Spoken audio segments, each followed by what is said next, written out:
We are live, yes. Live. So, sorry for the wait. We were very late. I'm sorry. But I have good reason. Oh, yeah? What's up, chat? Hello, hello, hello. What's up, chat? What's up? Hey, What's chat, up? bundle up because there's an ice storm coming. Y'all on that East Coast, y'all better get y'all groceries. Oh no, for real. Like, Wait, y'all are having an ice storm too? We're having an ice storm. We're getting it early. I'm getting it on Friday, Saturday. So am I. Oh yeah. Well, bro, we Okay. inside. Parents are sending me back to school because of that shit. What? Yeah, man. We Wait, can't drive you in that snow, bro. Wait, when are you gonna go back? Saturday. Oh no. But Wow. it's hot. I can only go back Saturday because I have work. Oh, okay. Yeah. Yeah, where Yeah. I'm at in North Carolina, we were getting snow, but then the storm shifted north like Mhm. 200 miles or something. So Larla, now you're gonna get most of it. Wow. What's it called? Like we're getting like the ice. We're getting like apparently 3 inches of ice. I'm like, how is that even possible? Oh, you see. I think the craziest part about this entire thing is the fact that we have apparently a foot of snow coming. And Yep. I'm like, oh shit. And a lot of things have to be changed, which by the way, Saturday stream is not happening anymore. So I think I'm going to be streaming Friday night with something. I don't know yet. My shield. So, yeah, that's the plan at the moment. Yeah, apparently my Walmart has no bread. So Yeah, that's not Damn. good. No bread. Makes me no glad Walmart. I went to Costco this past weekend. All right, Yeah, gentlemen. I would just, mhm. We have to start. Are you guys ready? Ready when you are. Got a we big got ass a lot to episode, talk man. about. Big ass episode. All right, here we go. Okay. Let's see. What is this? Okay, perfect. Oh, I haven't even done this yet. Oh no.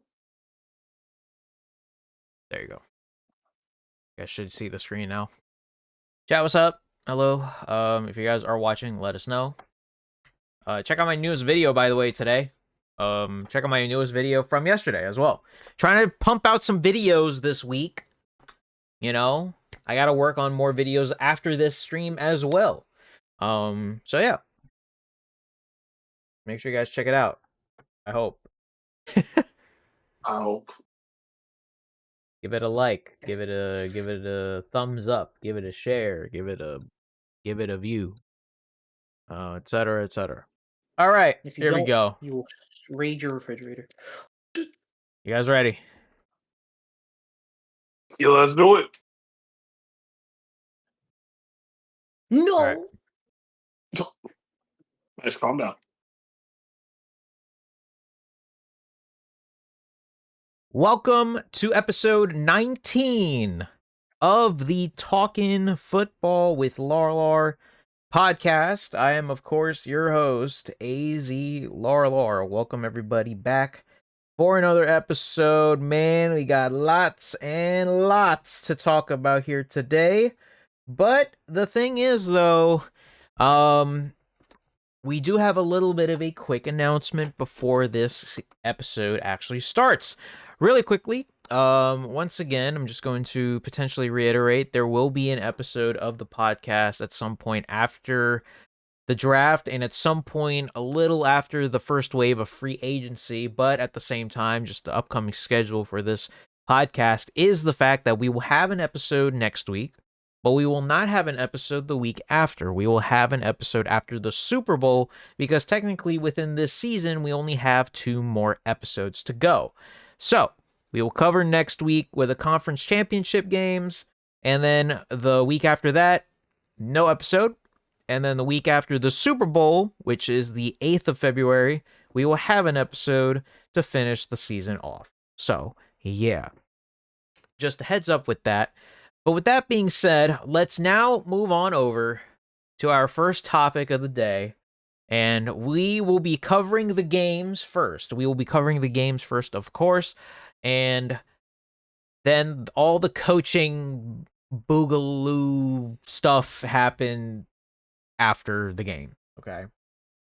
So, with that being said, let's go on ahead and start with our first game, which is this game right here, as you guys can see on your screen.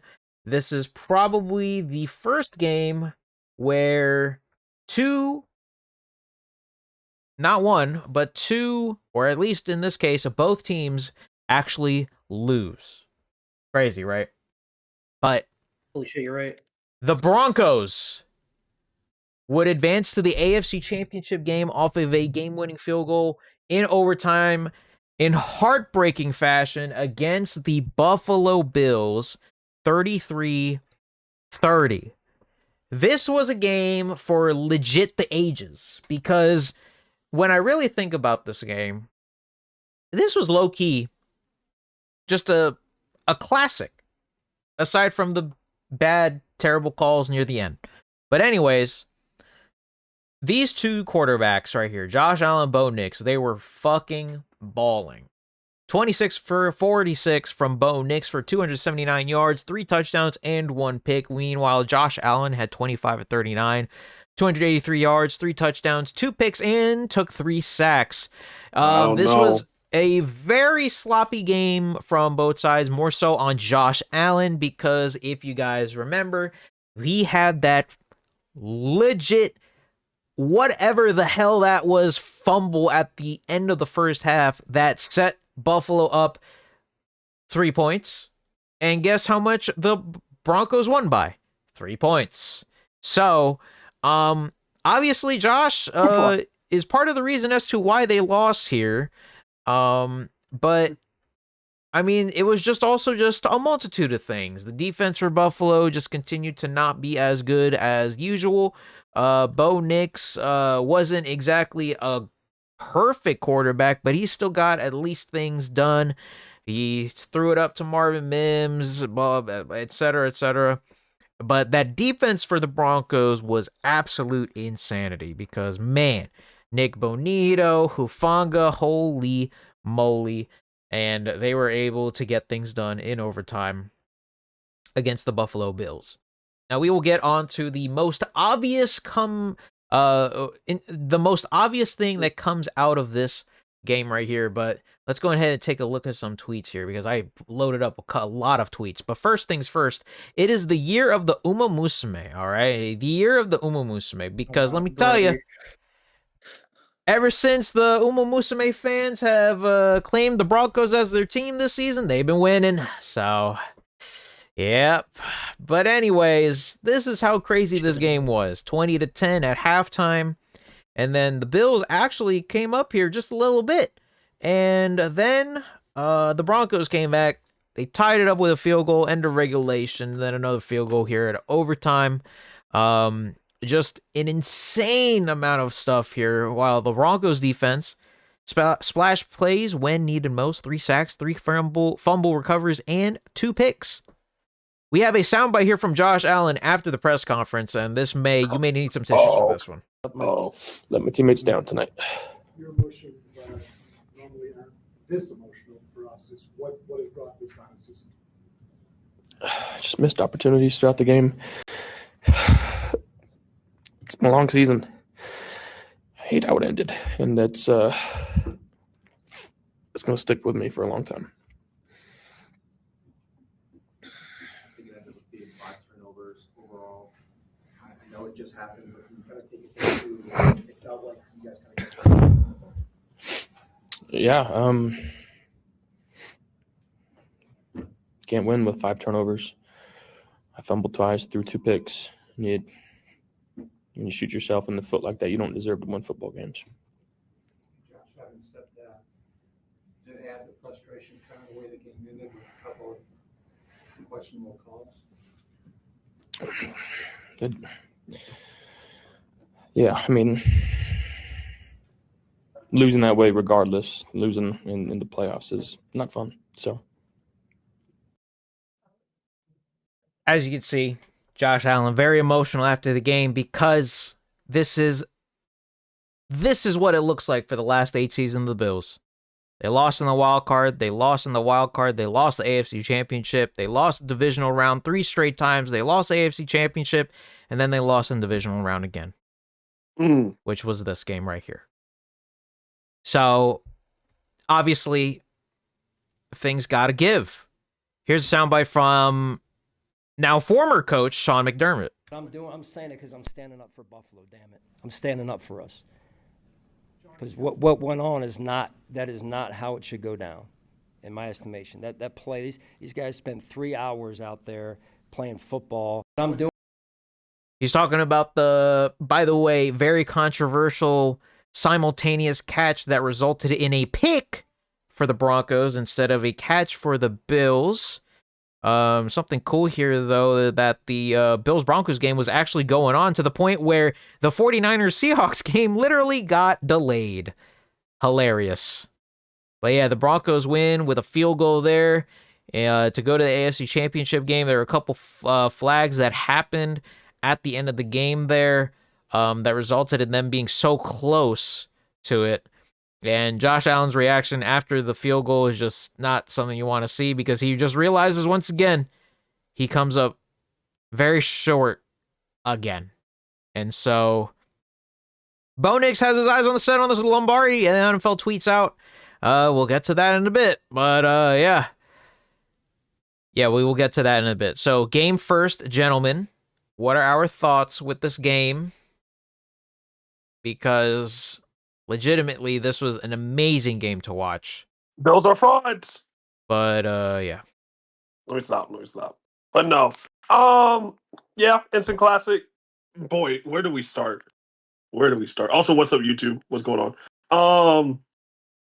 Man, was that a catch or was that a pick? No, it was a pick. We are not doing this.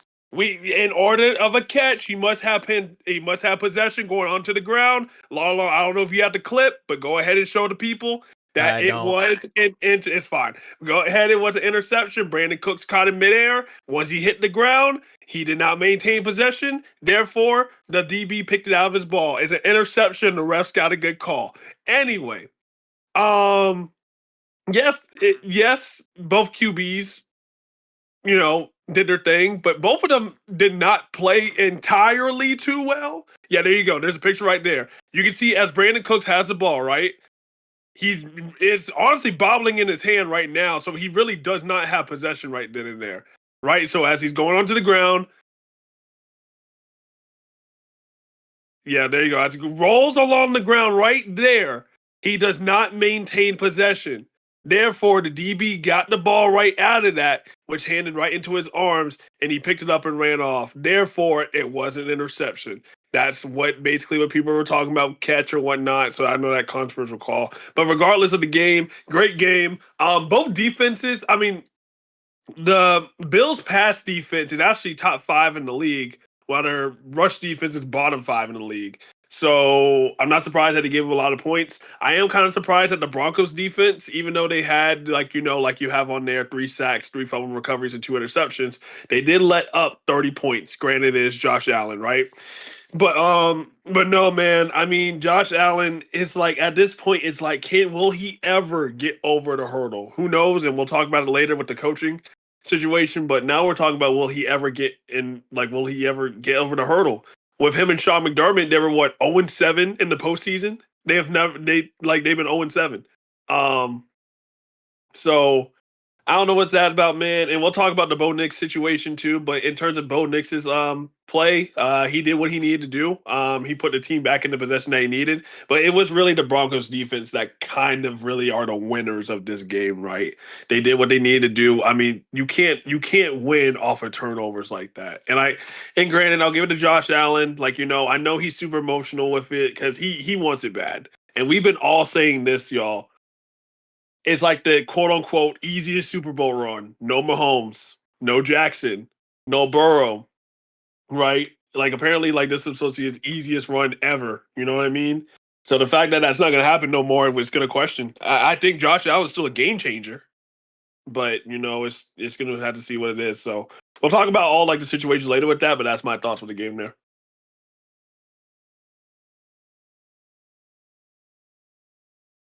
Unfortunately, I just think Josh just is part of the reason why they lost, and I don't think He there's is. really nothing to Yeah. go about that.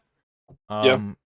Like, I understand he has to be Superman in order to actually win all these games specifically, but that's also at the fault at the fucking GM, which we Yeah. will And again we'll talk about that later. talk about Yep. that later. But for me, even as a Jets fan, I shouldn't be allowed to like the Bills.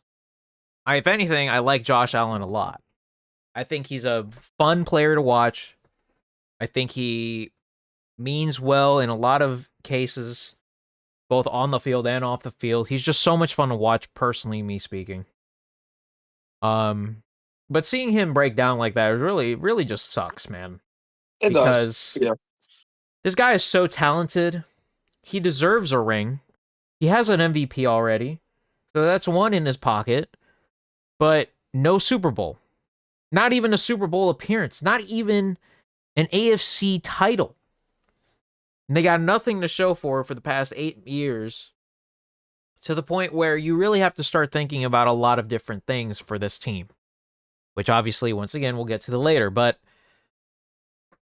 going back to the Broncos, though, I never really thought that they would go to the AFC Championship game in this fashion. So there you go. That's me. Anyone Yeah. else have any other thoughts with this game? I'll give some thoughts on it. I mean, I'll give Josh Allen credit. He took accountability for his mistakes, something that most quarterbacks don't seem to do in the league these days. So, but I'm gonna make the case that the Bills beat themselves. Yeah. Because this was a winnable game for Josh Allen, and I agree. he made too many mistakes, and yeah, I think he is the reason they lost. Because you don't turn first and foremost, you don't do a lateral before the first half ends, and even on that lateral, it was like, who are you throwing to? hmm That was really just one of the dumbest plays I've ever seen in my life. Unfortunately. Yeah, I know it was like, come on, man. But no, he's right. You don't win games on 5 turnovers unless your defense is like the best defense of all time. Which obviously the Bills defense, well, you kind of saw what happened there. Credit to the Broncos as well. I mean, the Broncos almost lost this game, but credit where credit is due, you know. Let's give the Broncos their flowers. That Broncos defense did what it needed to do. Absolutely. That Broncos offense, even though it was eh, you know, they did just enough to get by. And well, we'll just see how that fares when they play their opponent in the AFC Championship game. The thing is, though, speaking of said AFC Championship game, we will then have to transition over to the fact that we have breaking news after the game almost immediately. What happened? Well, the thing is, though, we were all kind of sort of feeling about how, like, oh my god, that was an amazing game to watch, blah, blah, blah. And we didn't really think anything of it afterwards. Nothing really happened. Nothing really stood out to us. Nothing really, blah, blah, blah, blah, blah. But after the game, not even maybe like 30 minutes later, Sean Payton comes up to the podium and announces that Bo Nix is going to be out for the rest of the season because of a broken bone in his ankle. What? Ah, damn. So, a crazy turn of events here after Bo Nix throws for 26 of 46 for 3 touchdowns again. But yeah, 9:13 p.m.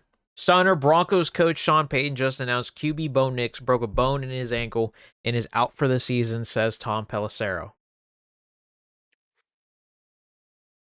And next So man who's up starting? is Jared Stidham What? in the AFC Championship They're game. cooked. In a They're so season cooked. where Stidham has not even started, in a season where Stidham hasn't even taken a snap. It says 2023. Yup.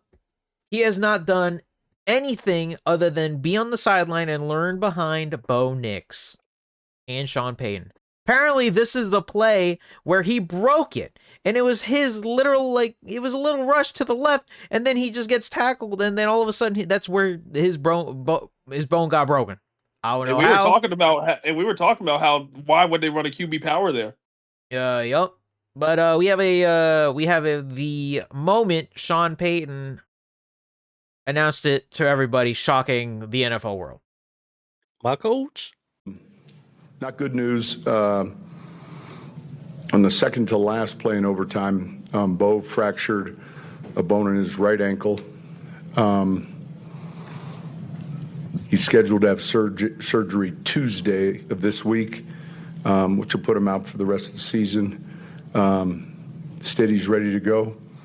And it was the second to last play before he threw the pass to Mims. Birmingham is where he'll have the surgery with Dr. Waltrip, and I don't really think there's any other questions. In other words, this is what it is, and we felt like it'd be best to just tell everyone now. So I will say he handled that with That's class. crazy. absolutely, but imagine You can tell telling that nigga's stressed, everybody.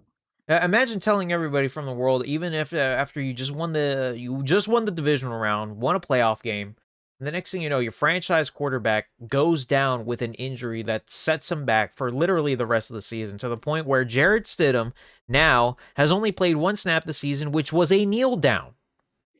He hasn't thrown a regular season pass since 2023, where he started 2 games after Denver benched Russell Wilson. And now in 8 days, Stidham will have to start in the AFC Championship game. So it's to the point now where apparently, according to Adam Schefter, the Broncos are signing veteran QB Ben DiNucci to the practice squad. Okay. Yo, Gucci Danucci. Yo, let's To the go. point where Like he he's gonna do tweets out anything. saying, "It has come to my attention that a team may be in need of my services. Good thing my schedule is open this week. Broncos country. Let's go get a Super Bowl?" Man, he ain't gonna do anything. Let's stop that. Whoa. Bro. Come on, man. But You gotta believe. now here's the funniest thing, because Nick Foles tweeted out here, said, "Note for the Broncos and their fans, I know it has been an emotional 24 hours. I feel for Bo and the team, and I'm sending prayers for a strong recovery." A positive note going into the game versus the Patriots is that the fact that they struggle against backup quarterbacks in championship type games. Whoa. He's not wrong. But yeah, Bo Nix's wife Izzy took actually a picture of this, I guess, when they all found out about this injury and whatnot. So Oh, we Bo. will obviously go into predictions later in regards to this game, but oh my god, the Patriots are so freaking lucky, dude. What are we doing, man? That's Come why on. last week's game was the AFC Championship. I can't believe it, because this was I think for me, within a span of the 24 to 36 to maybe even 48 hours of all these games ending and happening and whatnot, I feel like we've just been on a cycle of endless crazy news. Bo Nix, and then obviously the Bills coach Sean McDermott, blah blah blah, and it's like, oh my goodness, now you're telling me the franchise quarterback that won the Broncos 14 games is now out for the season because of a broken damn bone, and now a backup who has never even played a down other than a kneel down is now starting in the AFC championship game against a hungry team in the New England Patriots looking to go back to the Super Bowl again. I cannot believe this. I was shocked when I found this out. I looked at my phone. I looked at my phone, and I was with my cousin when he was building his fiance's PC, and I looked at my phone. My jaw dropped, and then I'm like, holy shit. Holy shit. My cousin's like, what happened? What happened? And then I said, Bo Nix got injured. And he was like, what? So, guys, what are our thoughts on this? Because my God, man, I've never seen this before. I don't think this has ever been happened. Actually, it has happened. The last time this has happened, and Emmett knows this. The last time a QB was to start an NFC or AFC championship game while not playing a single down in the season was Roger Staubach. That's the last time when that's happened. And Long time ago. a long time ago. Long time ago. So it's crazy because I know people were putting up on Twitter, X, whatever. People were putting up preseason Jared Stidham highlights. And look, I mean, the dude can spin it. He can. I'm not saying he can't. He can spin the ball, but in preseason you're facing up against, people that are trying to make the team, right? So he's gonna have a tough task against the Patriots defense. But if there's one thing, they're lucky that they're at home, right? They're lucky that they're at home. Insanely lucky at home. Right. They can use their Insanely lucky. cadences. They can use all this type of stuff, unless Patriots fans, because Patriots fans, they travel depending on where they go. But I mean, Broncos fans are going to fill up that place regardless, right? So, I don't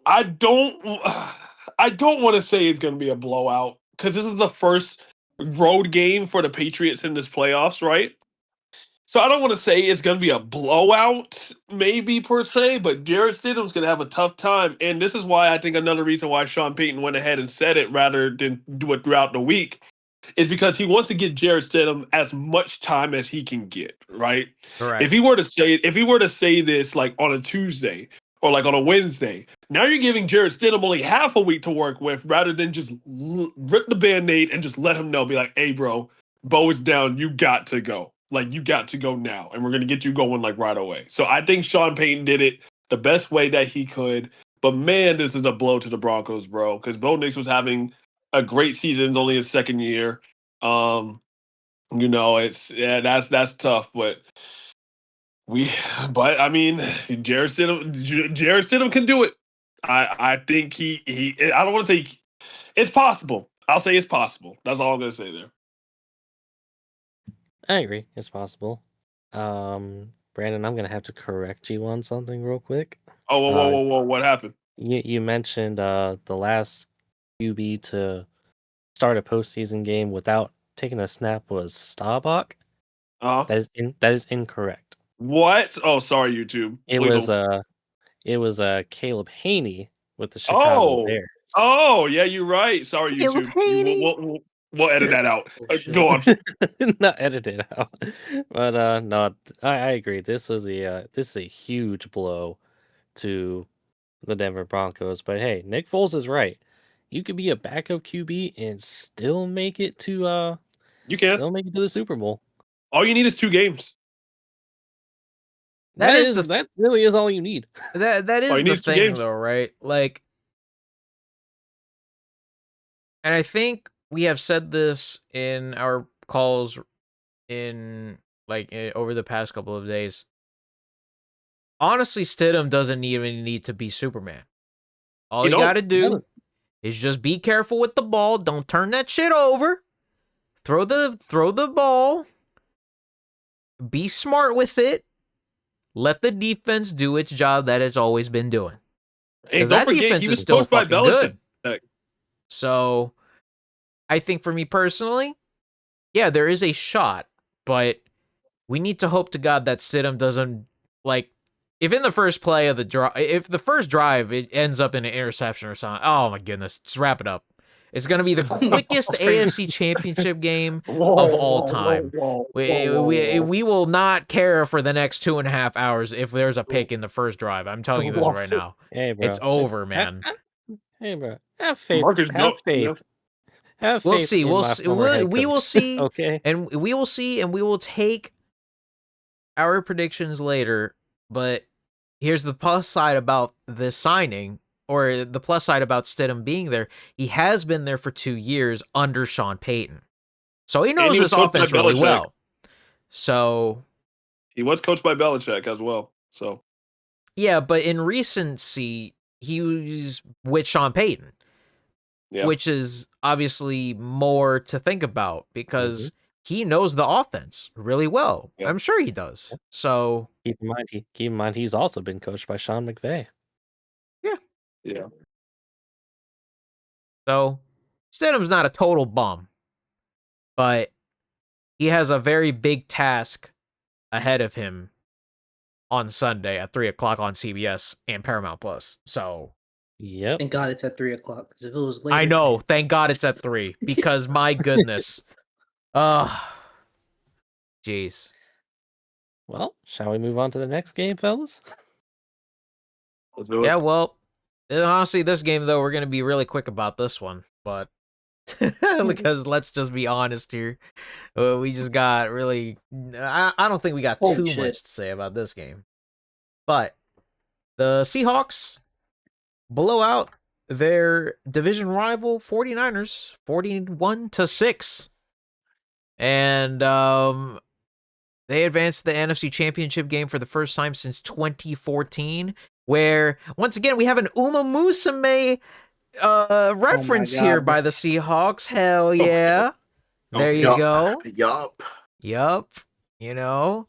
Now, it's funny because this actually is in reference to a certain thingy, but I'm not going to say what that is, obviously. But This was yeah, just a bye Seahawks, week for the no Seahawks. touchdowns? No No Yeah, touchdowns? touchdown. y'all, can we agree that this was just a bye week for the Seahawks? Let's be honest. Okay, man. No touchdowns? But yeah, No Seattle is touchdowns booming is again. crazy. Mm-hmm. Yo, you said what? No touchdowns is crazy. Yeah. Seattle take down the Niners to head to the NFC Championship. And here's a soundbite from the crowd.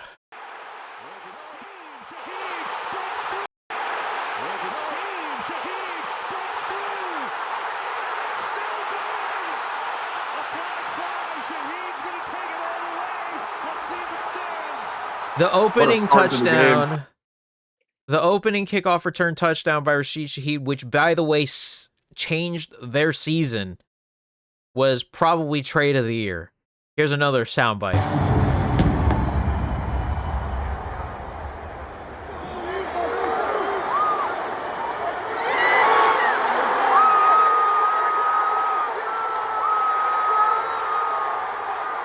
Imagine being in that stadium, bro. Oh my goodness, I can't even believe it. But yeah, 2 sacks, 1 pick, 7 passes defensed, and 3 forced fumbles from this Seattle Seahawks defense.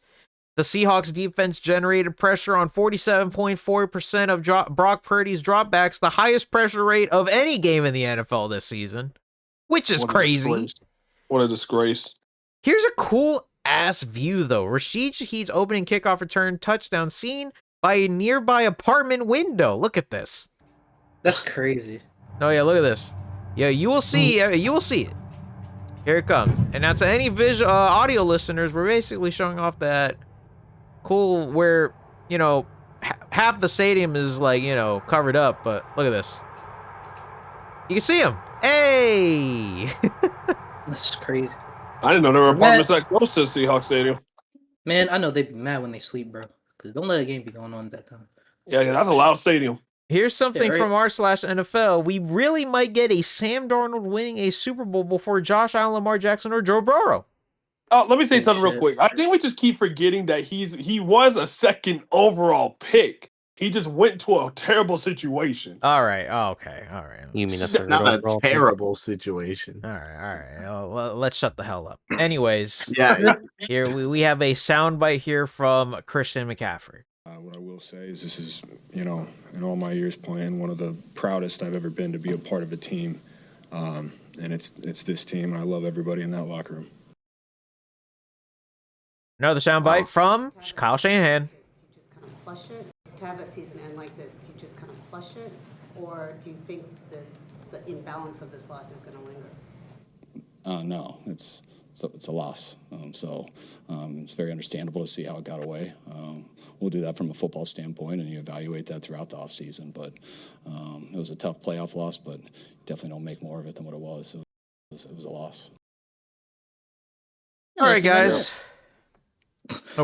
I'm not really going to say too much about this game because the Seahawks just absolutely dominated the Niners. But the Seahawks look really good going into the next week, the NFC Championship game against the Rams, which should be amazing. But yeah, Purdy only had 15 of 27 for 140 yards. We had one pick, took 2 sacks. It was so bad to the point where Mac Jones had to go in. But yeah, Sam Darnold, he didn't even really do much because Kenneth Walker did all the craziness there. Kenneth Walker would have had 116 with 3 touchdowns. Charbonnet did go down. We'll go into that later on. But yeah, so amazing game here by the Seahawks. And Shaheed really changed their season almost. So yeah, what are our thoughts here with this game? Because honestly, there really isn't much to say. But the Seahawks look really good. Yeah, I mean, I'll give credit to the Niners, bro. The fact that the Niners went this far with no Fred Warner, no Nick Bosa, No Kittle in this game. George Kittle was down. I mean, bro, they were down so many people. People coming into this game, bro. But hey, bro, I mean, I want to give credit to that Seahawks defense, bro. That Seahawks defense is legit scary to the point where DeMarcus Lawrence was talking to the rookie guard, and the rookie guard was like, "Hey, bro, why are you shifting to the left if the line shifting to the left?" He's like, "Just rush through the B gap," and then DeMarcus Lawrence rushed through the B gap, boom, fumble 49ers, and they took it.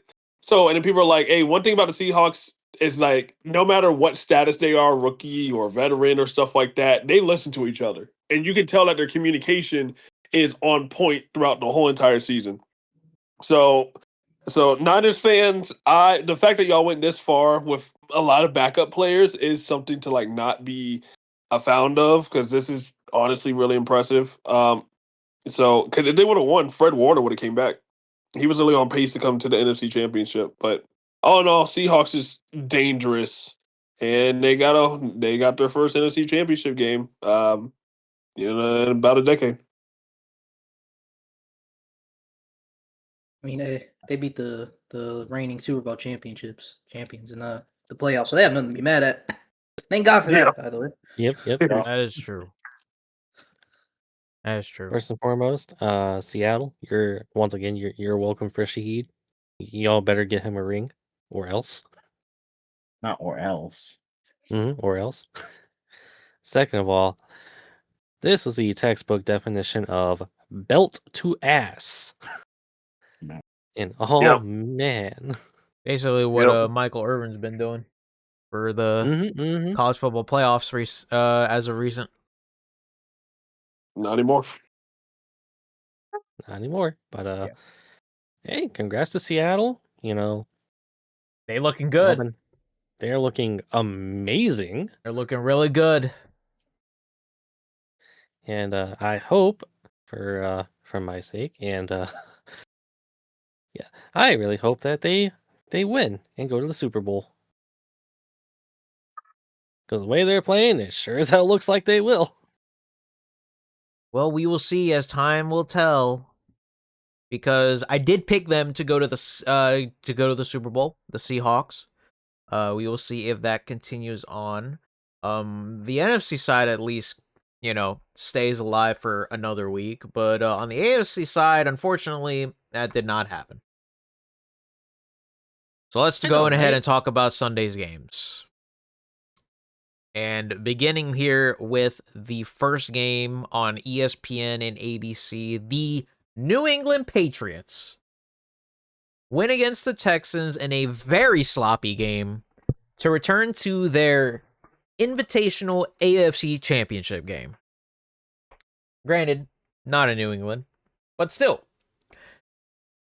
the Patriots just pressured CJ Stroud so much to the point where 20 of 47 for 212 yards from CJ Stroud, 1 touchdown and 4 picks.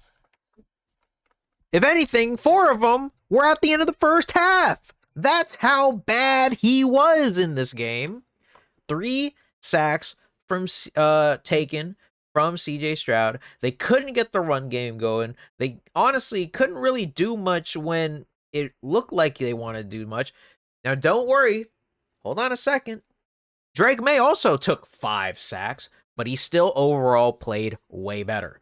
16 of 27 for 179 yards, 3 touchdowns, 1 pick. Stevenson doing Lord's work on the run, and Bote with a crazy catch out in the end zone.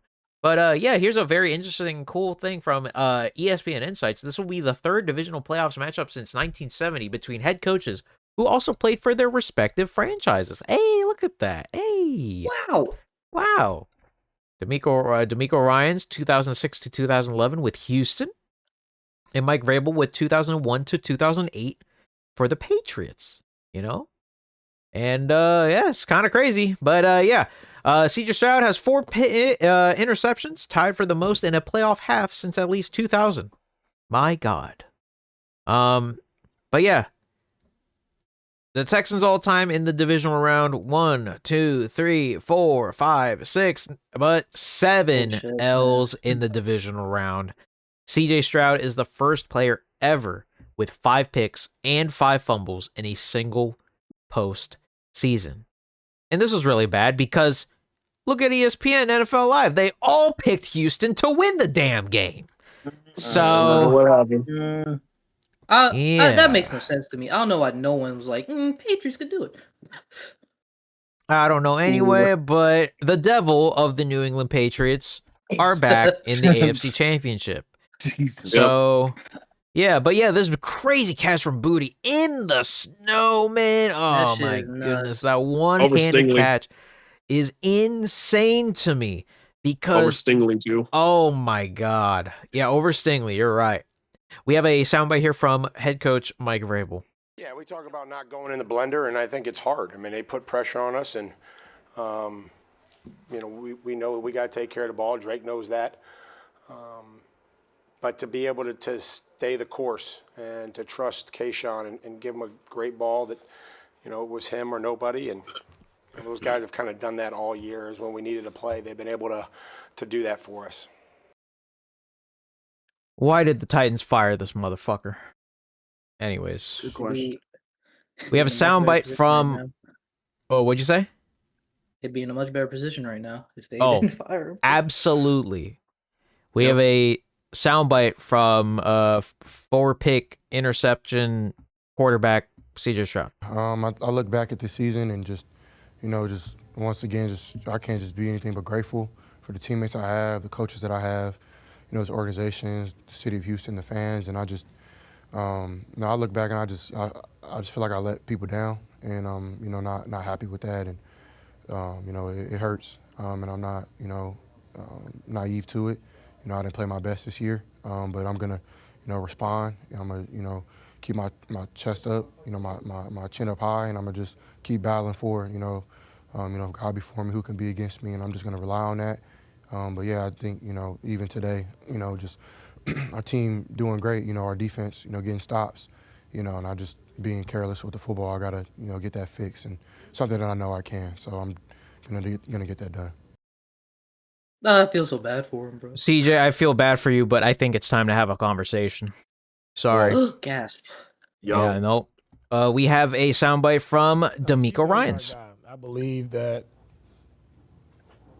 he could come back out in the second half and flip it.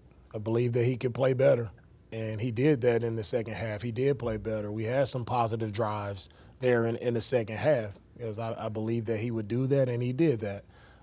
And as I always tell our guys at halftime, it doesn't matter what happened in the first half. You have to flush it, remove it, and you just have to go out and finish the right way. And I told you, we've been there before. We've been in situations much more dire than this, and we were able to bounce back. So, in my mind, there was no doubt in my mind that we would be able to overcome that. CJ Stroud ended up on the wrong side of history after the Texans' turnover-filled loss to the Patriots. 5 picks and 5 fumbles, as I mentioned earlier. And the Patriots' defense this postseason so far, 1 touchdown allowed, 9 sacks, 66 pressures, 6 takeaways. See? The devil numbers. Anyways, Devil numbers. So what are what are our thoughts with this sloppy ass game? Because let's just be honest here, man. The Patriots, we got to give them credit. I hate them, but let's give them the credit. They played really well. Drake May is a great quarterback. He's still very sloppy with the football, to be honest with you, because he did lose some fumbles twice here, I think it was. Yeah, he lost 2 fumbles, and because the Texans defense is literally no joke. But guess who has the last lap? The fucking Patriots. So, yeah. Womp womp. In regards to the conversation with CJ Stroud, I really do think it is time to have a conversation because we cannot be having this in a playoff game when all the defense was doing was continuing to do what they've been doing for the past however many weeks. And it's on you to score points as well. So I'm very disappointed, unfortunately, with Stroud, and I really hope that he fixes this next season because we can start to have that conversation. And if you know what conversation I'm talking about, you know what I'm talking about. We can start to have this conversation next year again if we come back here at this point next year and they just lose in the divisional round to the Chiefs, let's just say, and boom, we're back here again. Singing the whole song and dance. There's a lot of people out there, Texans fans specifically, who say, don't give him the extension. Nope, don't do it. What? So, what are our thoughts with this game? So, okay, before I say anything, people that watched last week's pod, I literally said to CJ, this game is literally depending on how CJ Stroud plays. And if you don't believe it, we're putting a flashback in this video in 3, 2, 1, now. All right, now we're back. So now we're back. So,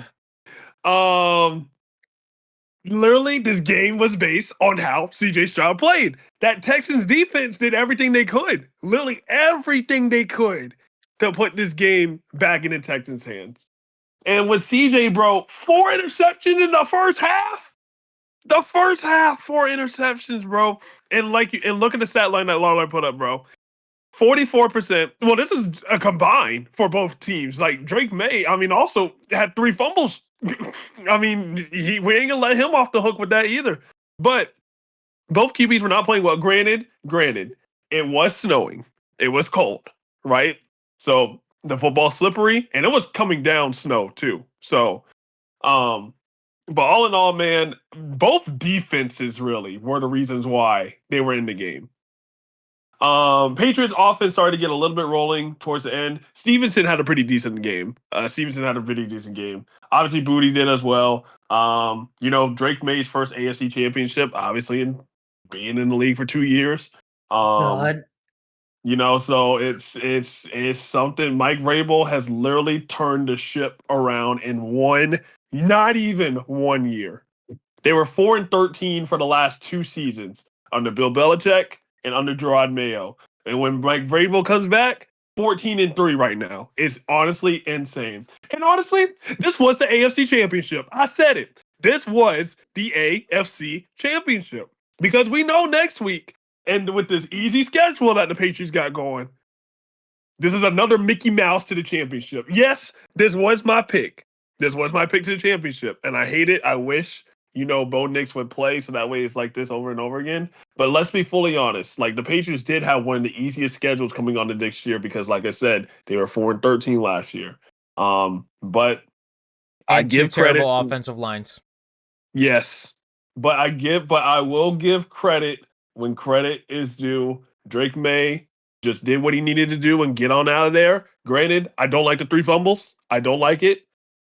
I think that's just the Texas defense there. But, yeah, this game was sloppy. So those are my thoughts. God, I hate this team so much. Whoa. Anyways. All right, now it's my turn. So,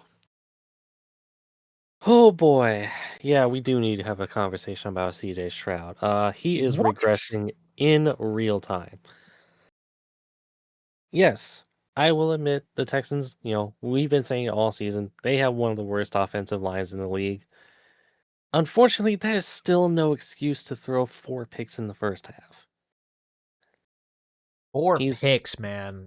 4 fucking picks. One of them being a pick 6, by the way. One of them was a drop by the receiver, so I think it was Hutchinson. I want to give him that one. I want to give him that one. Yeah, there were 2 of them that weren't his fault, but the pick 6 absolutely was his fault. So Marcus Jones is a dog, bro. he is. He really is. Yes, I Christian agree. Gonzalez as well. I agree. Yeah, That Marcus Jones pick 6, by the way, won me money. Thank you very much, Marcus Jones. Oh my Thank God, you very here much. we go. The rich get richer.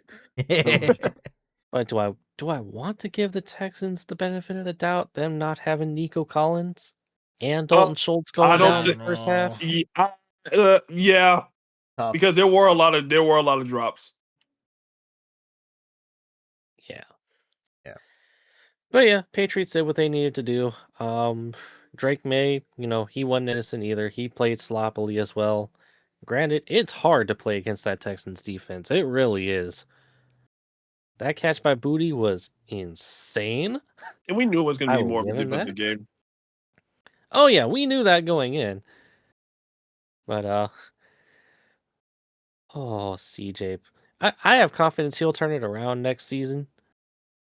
But I he hope so. needs I to don't know. turn it around and fast. Yeah, because next year is really when they can pick up the 5th-year option. Yeah. So they have ain't extended it. which honestly I think he will pick up because to the people that don't know what the 5th-year option is, it's basically a way of not giving them the extension right now, but it'll be like, all right, bro, prove it for this year. If you can prove it, you get it. If you don't, we might have to take you somewhere else. Yep. And there was even a very small section of angry Texans fans that were like, yo, just trade him to the Jets, bro. I'm like, whoa, you do not want to do that. They're calling for Davis Mills? Take him. That small substance, yeah, they were calling for Davis Mills. Wow. But it sucks, bro. Like CJ's rookie year, man, was insane, right? Insane. And then And he then his dropped second off. year was a little bit of a sophomore slump. But this year, man, it's just, and I'm not going to put it entirely all on him, but he's one of the main factors when you have a historic, and I mean this like not even lightly, when you have a historic defense like that can produce so many takeaways, have such a good back end, middle field, and front end, and you can't get going on the offense like you used to. Like, imagine this was rookie CJ Stroud with this Texans defense. Oh, They they're would going to probably Super win the Bowl. Super Bowl. They're going to the Super Bowl. Oh, absolutely. They would. So I don't know, man. It sucks. You know what? And I feel for Texans fans, but yeah, man, this game was sloppy. With 15 wins, he matches Drake May does. He matches Dolphins Dan Marino in 1984, Rams Kurt Warner in 1999, and Seahawks Russell Wilson in 2013 for the most wins in a season by a first or second year quarterback. Damn. God. Which then sets up, obviously, for the 2025 AFC Championship game, Patriots Broncos. The last time this happened, Tom Brady versus Peyton Manning. Wow. And we got Jared Stidham versus Drake May. Yes, we do. Times have changed. It's like we never left the 2010s. The last 6 AFC Championship quarterback matchups. 2020, Patrick Mahomes versus Josh Allen. 21, Patrick Mahomes versus Joe Burrow. 22, Patrick Mahomes versus Joe Burrow. 23, Patrick Mahomes versus Lamar Jackson. 2024, Patrick Mahomes versus Josh Allen. And 2025, Drake May versus Jared Stidham, baby. Here we go. Here we go. Noticing a pattern here. Then 2026, we're going to get Drake May versus Patrick Mahomes. Here we go. Yep, get ready. Hope y'all Stop. ready. Nah, Stop hope it. y'all ready. Stop. Drake May You're versus ready. Patrick Mahomes. Nope. It's And gonna just for be added effect, it's going to be Patriots versus Ravens and Bills versus the Chiefs. Yep. whoa in the divisional. In Whoa, the divisional, yep. And then What a the AFC prediction. Championship will be Patriots, Chiefs. Yep. that would be fucking dope. That would be Get ready. dope. All right, what we got next? Let's move on now. To the next game here, and it will be the final game of the divisional round. Oh no. Holy moly! Whoa, what happened? Okay. Well, the Rams would hold off another Bears comeback off of a miracle Caleb Williams touchdown to Cole Kmet, 20-17 in overtime. We have a soundbite here from Ben Johnson. I'm not gonna play the entire thing, but here we go. You know, disappointing result tonight. Our guys fought the entire way, just like they have all season long. I thought, you know, this was very much like our team has been. And you got to give the Rams credit. You know, Coach McVay does a phenomenal job. Coach Shula did a great job with their defense this week, and you know, they ended up making a couple more plays than we did, and that's why ended up going into overtime, and they ended up coming out on top. And so man, Ben Johnson, man, I still feel like that he should be coach of the year. Here's a soundbite from Caleb Williams. It's tough now, obviously, with how important is the winner and loss. Do you appreciate what you did with that throw and what Cole did and just the moment you provided? Yeah, it was you know, cool in the moment, but I will say I can appreciate the organization, the city of Chicago. I can appreciate the sacrifice, the growth that we've had as a team, and I can appreciate the growth that I've had, the trust that I've built with Ben and the other, you know, my other teammates and things like that. So those are probably the things that I can appreciate. With this win, the Rams would be back in the NFC Championship game, first time since 2021. With this crazy, oh my goodness, I still can't believe Caleb Williams went back all the way to the 40-yard line, throws literally a Hail Mary, and he gets it to Cole Kmet, who was waiting for him there in the end zone. And yeah, I can't believe it. This is the most craziest play I've seen in the playoffs in at least some time now.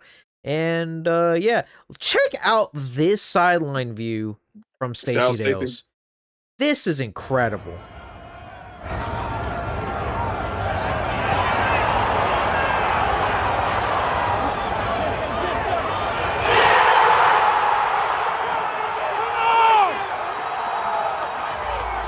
Come on, man. Look at that. That is so crazy. But because of this win, NFC West matchup for a spot in the Super Bowl, it would be part 3 of this season. Stafford versus Darnold, where once again, if you may recall, the Seahawks-Rams game gave us Game of the Year back on Thursday Night Football in Week 16. But yeah, this chart of the percentage in terms of who should win, oh my goodness, it was all over the place. And then the Rams were able to bring it out. But the last time the Rams won a Super Bowl, Cooper Kupp was the Super Bowl MVP. Next week, the Rams will try to get back to the Super Bowl, but this time with Cooper Kupp on the opposite sideline as a member of the Seahawks. Wow, wow, wow. Revenge game. But yeah, what a crazy, crazy game here, man. This was insane. There are so many things about this game to the point where I put down a couple of, like, you know, just some bar reactions from across the country and world. And here's one from Chicago.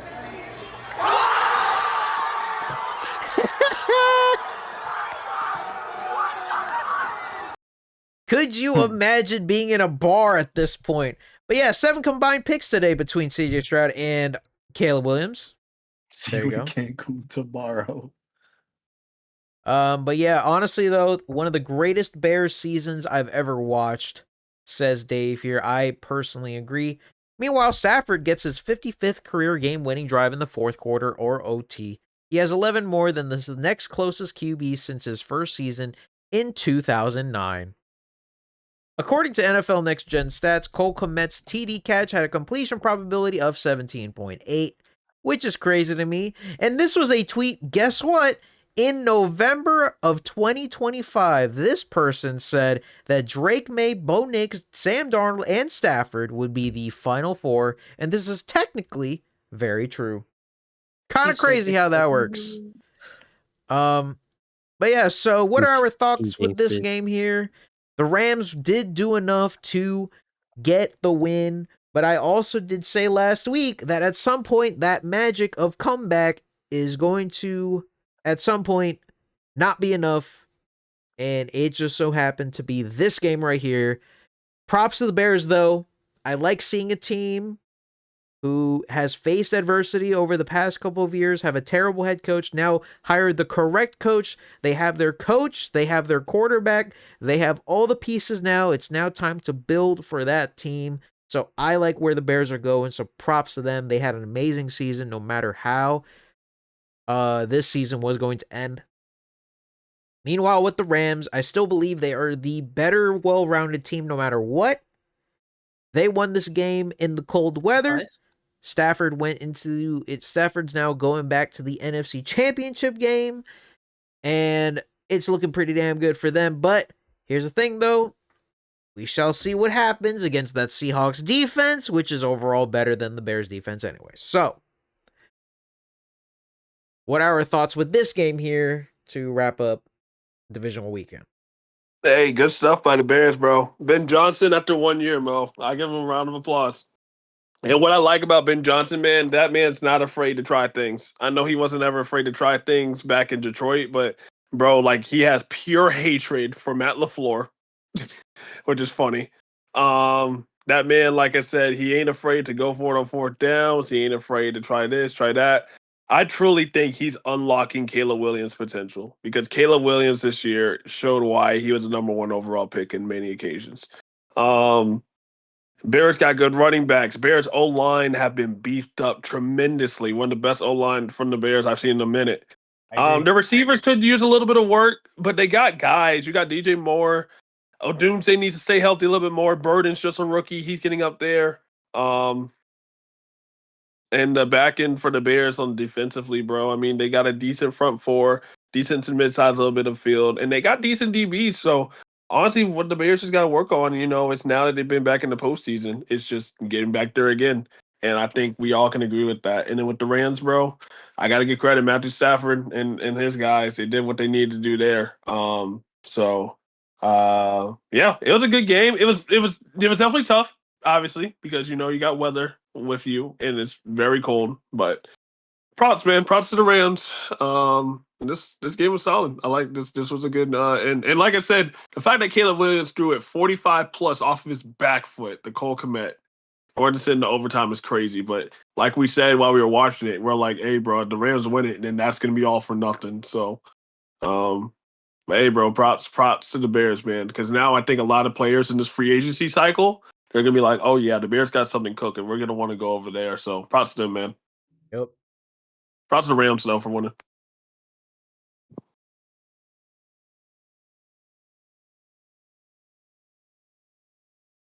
Anyone else? Yeah, I'll go ahead and go. Yeah, Ben Johnson is still my pick for Coach of the Year. I'll go ahead and say it. I agree. Oh, this is a matchup that could have gone either way. So, props to the Bears. I actually wanted the Bears to win this one. I'm kind of sad they didn't, but you know what? The Rams ended up being the better team at the end of the night, so congrats to them, I guess. But yeah, I think this Bears team is going to be dangerous for years to come. I agree. I'll just say that much. Yeah.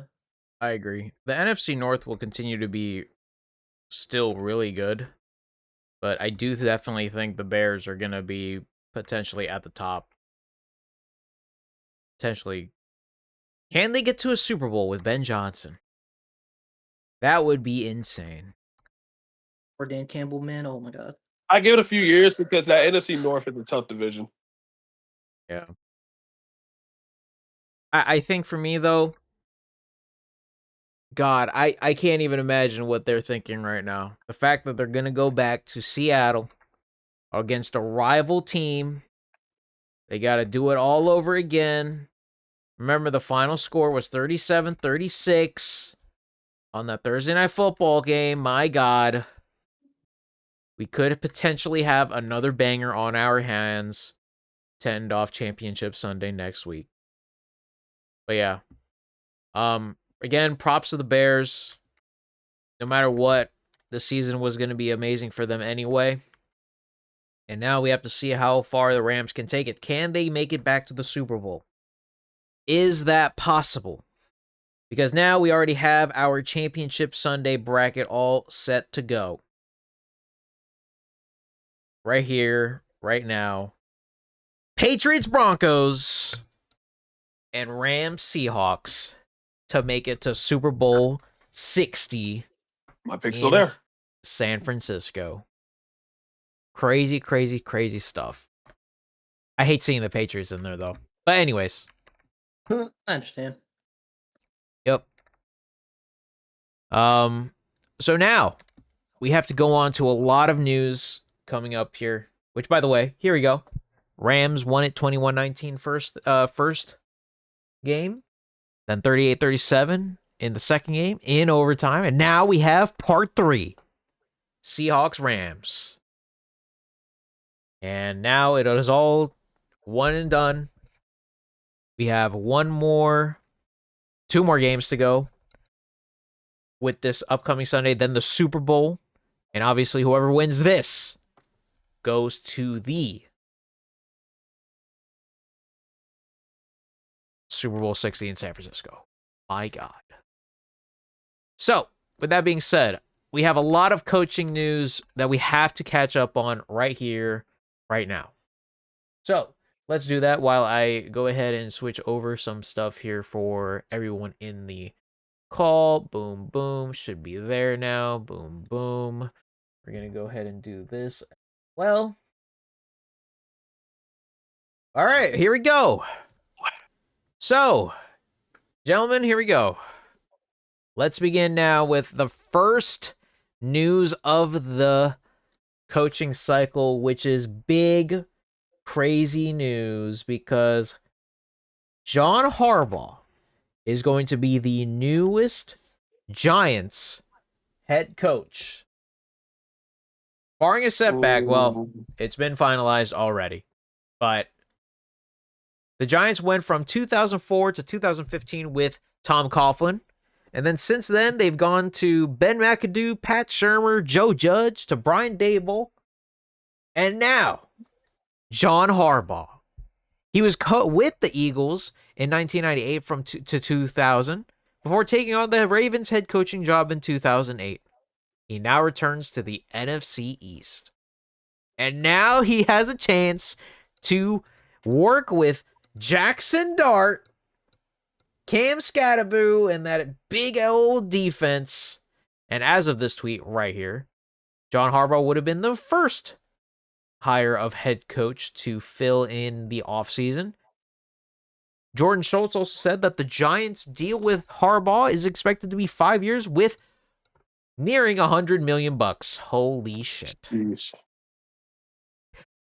Todd Monken is expected to join John Harbaugh with the Giants.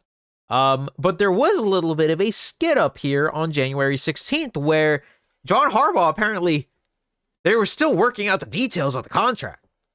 But it didn't really matter because at that point, there you go, January 17th, they have now agreed upon the finalized 5-year contract deal.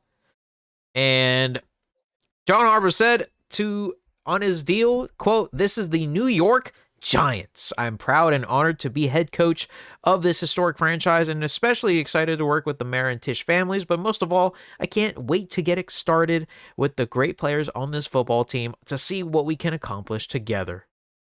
He then said, "I grew up a kid.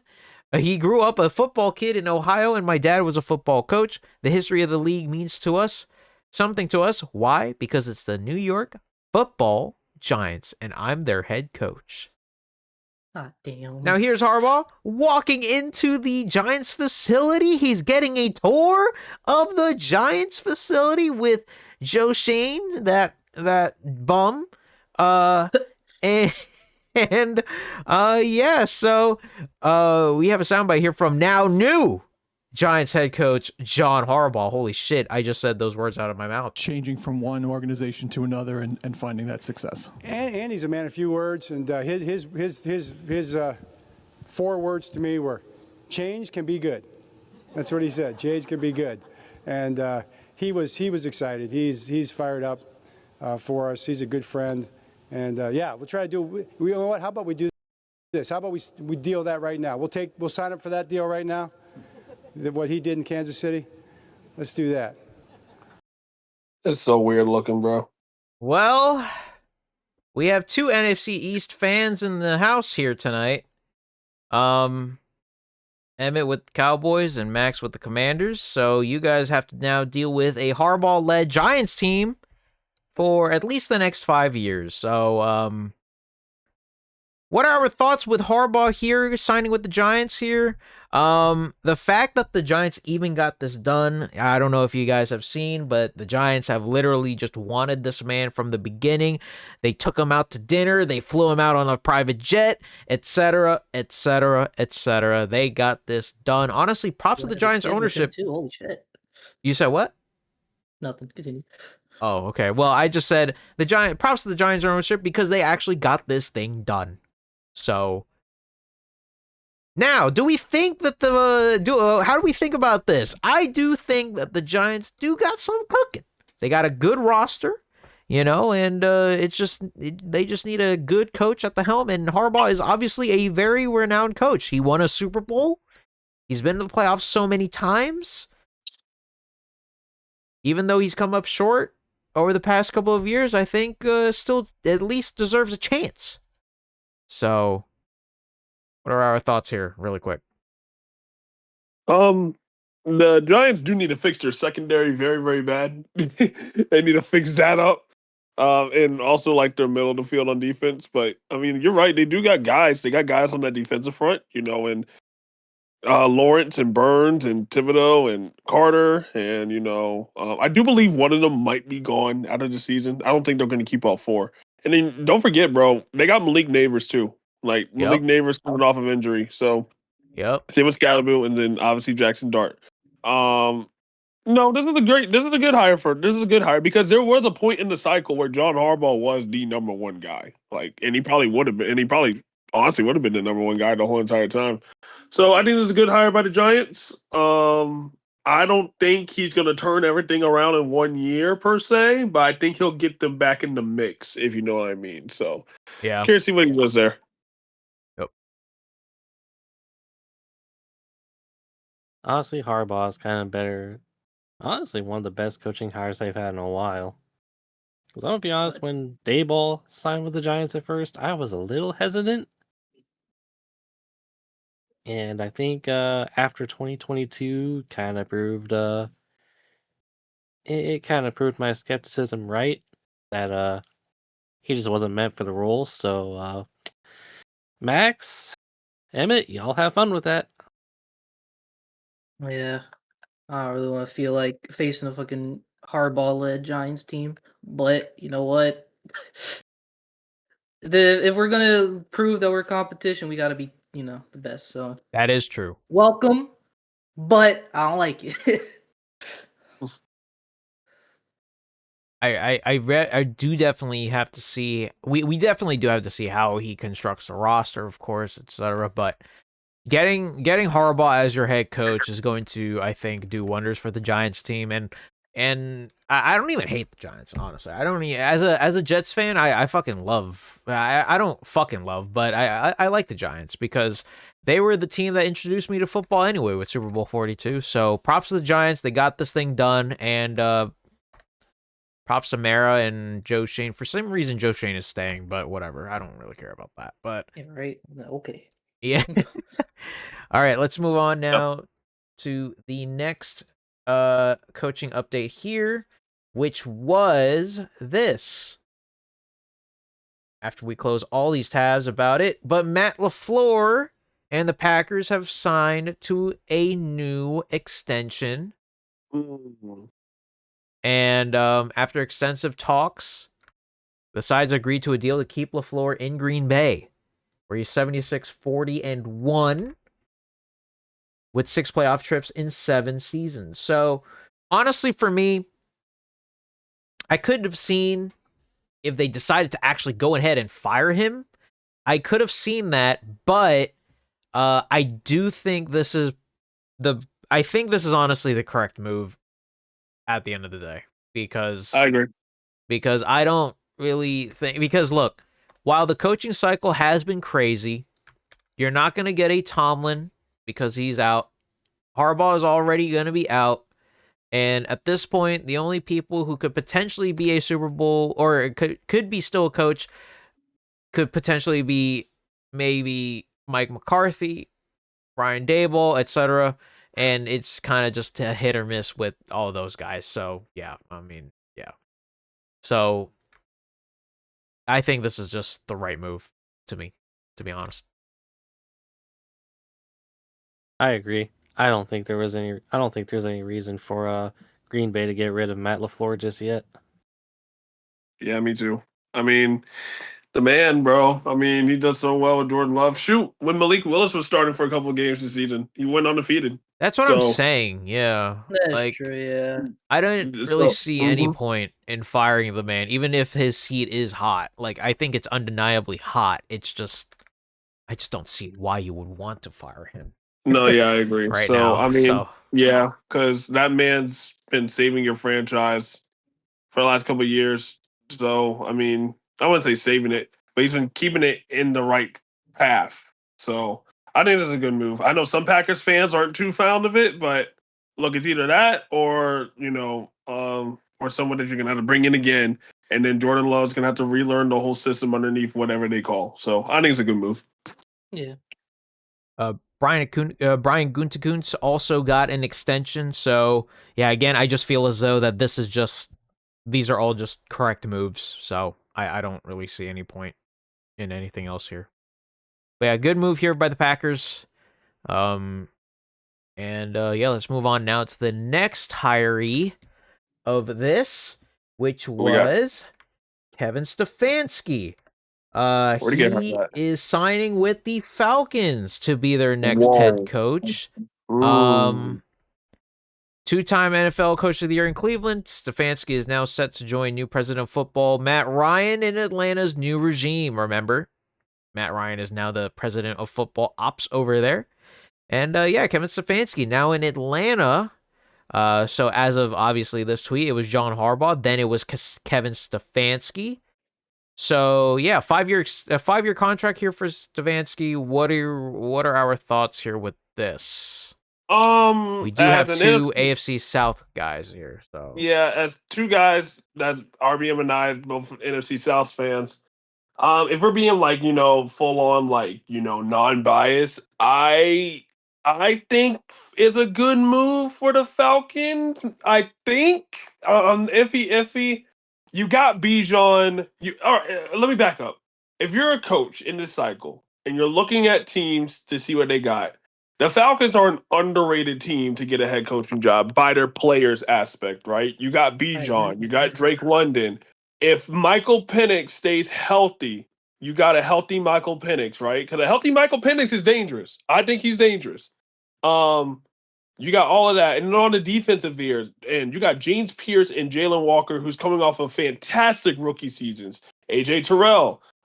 You got Jesse Bates in the back. I mean, you got all these guys that that can play ball, play really good ball. You got a good defense and you got a decently sized offense.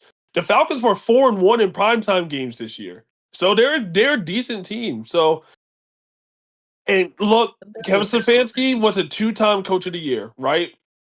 So he can do his job. He can do the job. But there's been some Falcons fans that are not happy. Like there are some Falcons fans that are not happy with this move. As a Panthers fan, and then RBM might say it for him as a Saints fan. You know, whatever dwindles the team makes us happy, right? But as an NFL fan, yeah. just looking in from the outside, I think it's a solid move. I mean, I think Arthur Blank, I think he really likes him. I know Matt Ryan really does. I just want to see the product on the field first before I can make a full opinion. So that's my thoughts. Yeah, don't get it twisted, right? He is a good coach. I think he just got screwed over by Browns brass. Honestly, I'm low-key kind of scared because he's got a lot of talent. Like Bryce mentioned, he's got a lot of talent to work with, and I think personally, and I say this as somebody, and again looking from the outside, he honestly has been put in a better situation than he was in Cleveland. Yep. Oh yeah. Well, besides Definitely, defensive yeah. wise, I do think the Browns had a better defense than Falcons. Yeah, Falcons they don't had got the a better bad defense defense. either. Yeah, yeah. The Falcons don't have a bad defense in their No, own they right. don't. They don't. They don't. Yeah. Some tidbits Yeah, here. Oh yeah, not go on. looking forward to having to play. I'm not looking forward to having to play him twice a year. Yeah, I think we have like an offensive-headed, like mind coach with fucking Bijan and Drake London and Yeah. Kyle Could Pitts keep in and mind. Michael Yep. Penix Yep. Jr. Kyle I Pitts. really Yeah. feel Yeah. like they could do a whole lot with that fucking team. Yeah, and Lala, good point, Max. And Lala, one last thing, because you're going from a defensive-minded coach in Raheem Morris to an offensive-minded coach and Kevin Stefanski. So I'm really curious to see how that switch is going to go. And you talk about the Falcons fans that aren't happy about it. It's because they wanted Mike McDaniel. They did, Yep. and I do think Mike McDaniel would have been a crazy pairing with that Atlanta offense. But who said Stefanski can't figure it out? True. Veteran OL coach Bill Callahan is likely to join new Falcons coach Kevin Stefanski in Atlanta. He was on the Browns coaching staff before joining the Titans in 2023. We all know how that went. Jeff Ulbrich also has been retained as the DC, which is a good move. Brick is a really good DC man. Yeah, I think that's a good move for the Falcons. So yeah, that's a we don't like 3-year it, but that's a good move. 3-year deal. So yeah, pretty damn good there. Let's move on now to. I hope hope so. not. Jesus, we need that division to actually be really good. I was so hoping they would hire Kevin Patullo. Me too. All right, let's move on now to the biggest news of this coaching cycle, aside from Harbaugh getting hired as a coach. And it's the fact that the Bills are moving on from coach Sean McDermott after the loss against the Broncos. Wow. Sean McDermott is gone from Sean Buffalo, McDermott. which makes this head coaching cycle now 10 NFL teams. 10. John Harbaugh out in Baltimore.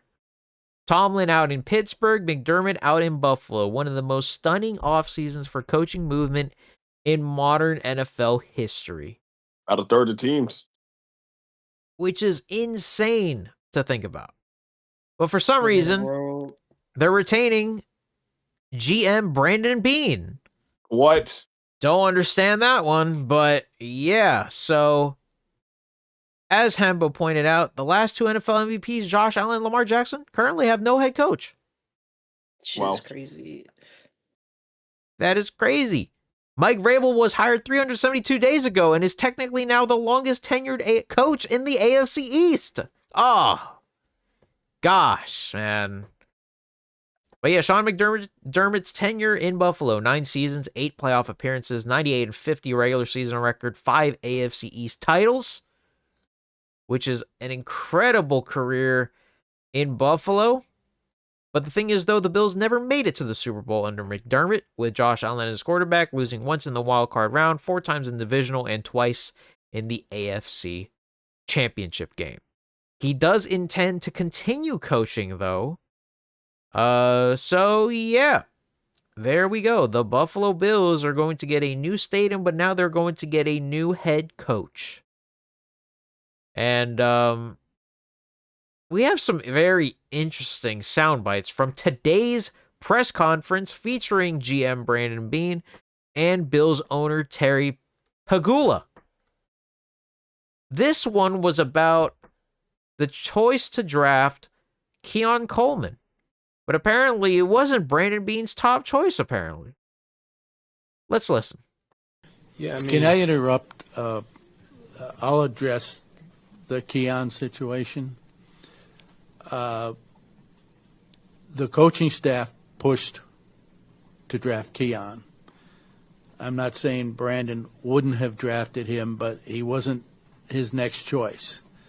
That was Brandon being a team player and taking advice of his coaching staff, who felt strongly about the player. And, you know, he's taken, for some reason, heat over it and not saying a word about it. But I'm here to tell you the true story. That's crazy. Okay, hold on. That is just insane. That for is a person on. Sorry, hold on. For a person to say, an owner to say that with the player currently on the team, yes, we knew Keon had issues, but the fact that Sean McDermott can't even defend himself because he's gone, for one, and say, "Oh yeah, that wasn't our pick," that was all his, and to give the general manager a promotion on top of that just has everything about the Bills organization crumbling in the last 72 hours. Laura, you take it away. We have another soundbite here about Brandon Beane was asked about the team falling short. And led to the group falling short of that. I mean, Jay. A bad call. Yeah, I mean, Jay, I would say we went to Jacksonville and we won. A good team. Oh my goodness. He's Here's just another an old one. man, bro. My God. Here's another soundbite from Terry Pagula from today's press conference. Holy shit. I did not fire a coach based on a bad officiating decision. If I can take you into that locker room, I felt like we hit the proverbial playoff wall year after year. 13 seconds, missed field goals, the catch. So I just sensed in that locker room, like, where do we go from here with what we have? And that was the basis for my decision. So if I'm being honest with you, I pretty much said how I felt as though that there was enough merit for McDermott to potentially get fired. It's not saying, though, that I agree with the firing. Because this, to be honest with you, is really fucking crazy. Yeah. I don't know, and I personally don't think he should have been fired. Nope. But the thing is, though, it is true. Like, they haven't gotten to the Super Bowl once. So maybe it was just time. But to go on ahead and just go on a public press conference and to say all these things with him not even in the building anymore, it's just in bad taste. And it's very, very embarrassing. And I low-key kind of feel bad for Buffalo and Buffalo fans because we're now at this point where Pagula is saying all this, and it's very clear as day as to why Beane got the promotion despite him not being a good GM. It says a lot. And now I'm really curious as to who they could potentially even hire as their head coach next. Because if they hire the head coach and they have a losing season, or they don't even make the playoffs, or they have a winning season but get knocked off on the wild card again, what happens? It's kind of crazy when you really think about this. So Any other thoughts with this firing? It was a bad firing. It's a bad firing, yeah. And that press conference, that's the Terry Pagula special. Very I embarrassing. don't know how many people in this podcast watch the NHL, but Sabres fans know this very well because he also owns the Buffalo Sabres. This is Terry Pagula's micromanaging at work. He he put a lot of pressure on Sean McDermott to try to get him over the hump, and I mean, couldn't get it done. But I agree, this was a bad firing. I think Sean McDermott should have gotten at least another couple of seasons to attempt to get them over the hump. But apparently, Terry said time was up. So, and by the way, that was it was a catch, all right, to the other team. It's just so embarrassing. I would be embarrassed. Yeah, I never seen, as far as I can remember, an organization just crumble in 72 hours. I mean, now here's the thing: if I'm a coach, I'm like, whoa, the Bills got an opening spot. Josh Allen, James Cook.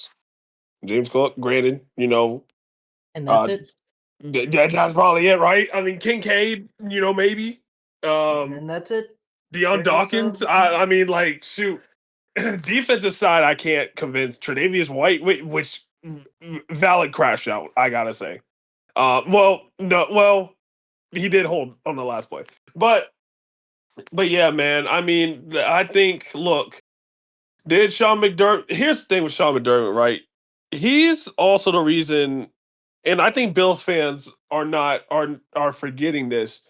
He was also the reason why that the Bills are back in the playoffs in the beginning. Remember when they ended off like that 20+ year drought or something? Yeah. Like he with Tyrod Taylor as their guy. Like, now granted they had to rely on the Bengals to help him, but they still got in, right? And then they drafted Josh Allen. But here's the thing, and I was talking about this off stream. It's the fact that their general manager, now promoted, ever since they drafted Josh Allen, they have only had 2 Pro Bowlers since. And Josh Allen was drafted 8 years ago in 2018. That says a lot, right? So I don't like this firing. I'm seeing Bills fans regretting their words of what they say. They're like, "Oh, we got to fire Sean McDermott. He never gets over the hump," Look But at once he you got now. fired, Bills fans are like, "Dang, bro, we didn't think it was gonna be this bad." Sometimes We weren't serious. Yeah, well, look what happened. Your coach is fired, and now your general manager just got promoted for no reason. So, yeah, man, what a world turned upside down for Bills, bro. Bills Mafia. Now your MVP quarterback has no coach right now. Exactly. And I still can't believe Bean was fucking promoted. It says what you are all we about doing? it says all about the relationship between the owner and general manager. So whenever he has a problem, he's just gonna go straight to the owner rather than solve it. So Yep. So fucking stupid. All right, let's move on now. Hold on, before we move on, I personally feel bad for whoever gets hired as the next Bills head coach. Yeah, because now you got to how deal with Terry both of them. Pagula is. Yeah. Well, we might have a couple of stuff updates on that, but let's move on now to this next. Now we got some coordinator hiring, but the Lions are signing Drew Petzing as the next OC. That was kind of out of left field. I don't know. Do we have a lot about? Do we even have a lot about this guy? I mean, Well, Cardinals fans, yeah. I was gonna say he's the OC for the Cardinals for a while. Yeah, about to say Cardinals fans, if y'all know, like, let us know. But I mean, he was an offensive line coach for that for one of the Yeah. Eagles Super Bowl teams. right? I didn't know that. I did know that today. Yeah, but that's such a weird hiring. Yeah, so we have a soundbite from Bro, I Sam see Brown. crazy Lions I'm on Ross fans Sam talking Brown. crazy. What'd he Bro, I say? see crazy Lions fans talking crazy, like, "Oh, why would we do this?" Like, bro, do you guys like have no trust in Dan? Like Whoa. in the Lions, like you think they would just hire a random dude? Like, be for real. Like, you think they don't know what they're doing? They don't do their research. They don't interview. Like, most of you guys don't know really much about anything, about any ball. Wow. Whoa. Wow. And you're tweeting about a coach that was hired that you guys don't like because of XYZ. Like, it's just funny to me to see. Don't get me wrong, I love all Lions fans, but they are so quick to make, judgments about who we hired, who we did this. Like, bro, just relax. Calm down. Like, let the whole thing play out. Like, you guys just let it play out. Just relax. That's all I gotta say. Relax, man. Relax. I will All say right, he's well- not wrong. I Well, don't like St. don't Brown, come- but he's right. I mean, I get it. He's right, but if y'all go 10-7 this next season, don't come crying to us. It's better than how they did last season. Yeah. And who knows?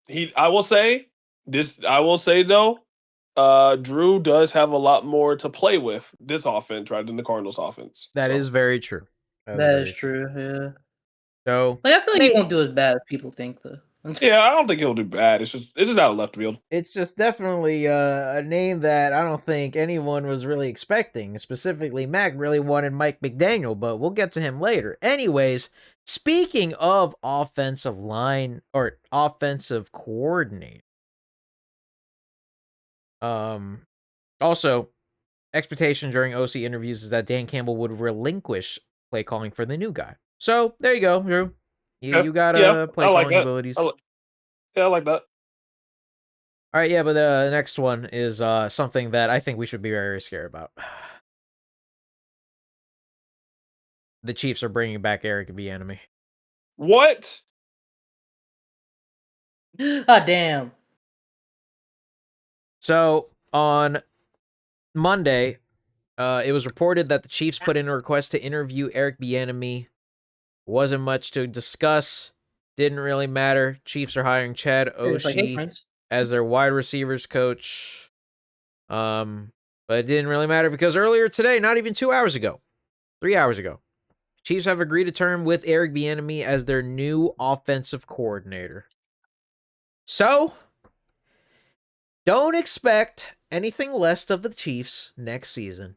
They will be right back in it, and they will be in the AFC Championship game once again. Against Drake May. Here we go. Yup. So yeah, honestly, I hate the Chiefs, but this is a very good hire. Oh my goodness, this is an amazing hire for Yeah, them. get familiarity back, right? You know, and This this is is one of amazing. Patrick Mahomes' worst season too. So might as well just get back into it. You know, so that's the no brainer for the Chiefs. Very amazing. Let's move on. Go more quicker here a little bit. King was not happy about this news. But the Dolphins are hiring Packers defensive coordinator Jeff Hafley as their head coach. Ooh. Yeah, so 5 years for Hafley. The Titans, Steelers, and Raiders also pursued him, but it's the Dolphins who win it. The Dolphins now have hired former Packers personnel man John Eric Sullivan as their GM, and now Packers DC Jeff Hafley. So they are now the Miami Packers. Miami. Continuity. Hafley was the third head coach in this hiring cycle now, and Dolphins fans are not happy. Yeah, they are not. Dolphins fans are not happy about this one, and yeah, I don't know about this one, guys, but we shall see. He is unproven, but we shall see. We shall see. I mean, now here's another thing. People are like, hey, the Dolphins might be in a market for whatever QB situation, and guess what name that popped up? Malik Willis. And guess what? Packer connection. So it's a possibility that could happen. I don't know, man. I think this is very questionable, to be honest with you. You think so? Yeah, but it's the Dolphins. Are you surprised? The Dolphins need a lot of help on defense. Let's be honest here, too. Yeah, but this guy's the HC, though? I don't know. Unproven, but we'll have to see. I am surprised about the 5-year deal. That's kind of crazy, but yeah, I know. It is what maybe it is. Maybe we don't know ball. You know. Yeah, maybe we saying, just don't know ball. Maybe we don't. You know, you're right. You're right. Maybe Brown was just saying, you know. Maybe Amon Ra was right. All right, let's move on now to the next one, which is, I think I'm this. Oh, yeah, here we go. The Titans are bringing in to hire Robert Saleh as their new head coach. Robert Saleh with the Tennessee Titans. He impressed during the interview process, making him the person to lead this young team. The ex-Jets coach spent today in Nashville interviewing a second time. But yeah, 5 years for Saleh once again. But yeah, as Ari Mirov puts it, Saleh and Liam Cohen are in the same division now. Twice a year. Oh, boy. Very, very spicy. But yeah, boy. Saleh is now the 4th head coach in this cycle to get hired.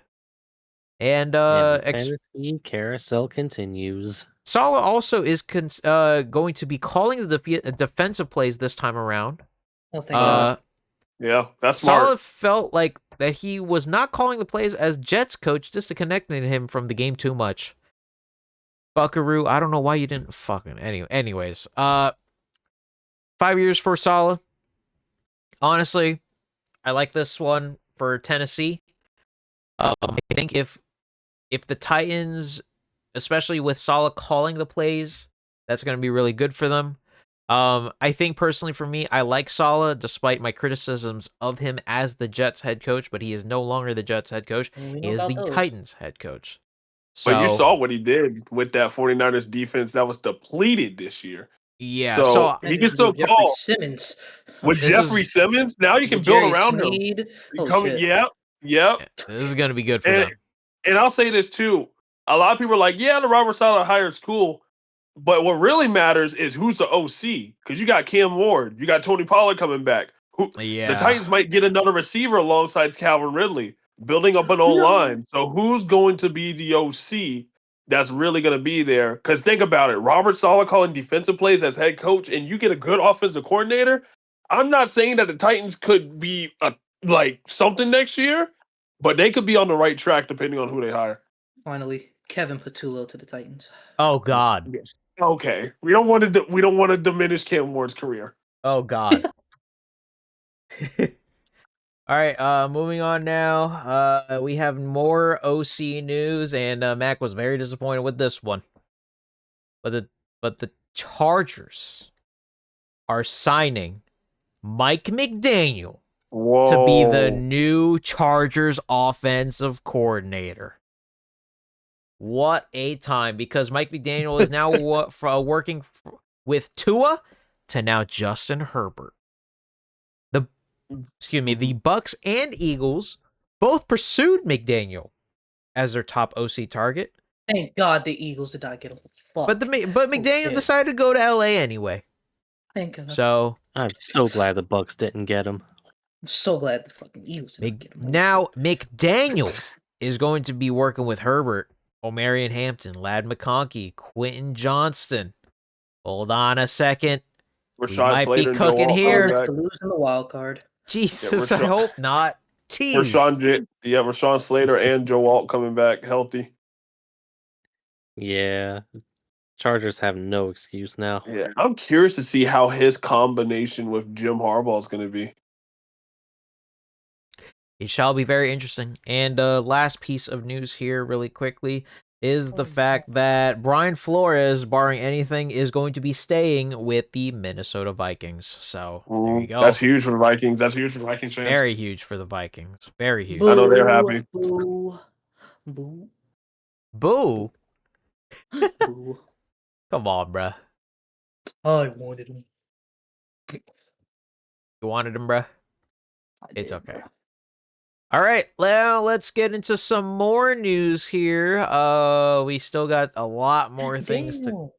Yeah, we got a lot of things to cover, man. We got a lot of tabs. Oh my God, bro. We got a lot of things to cover, man. Here we go. Here we go.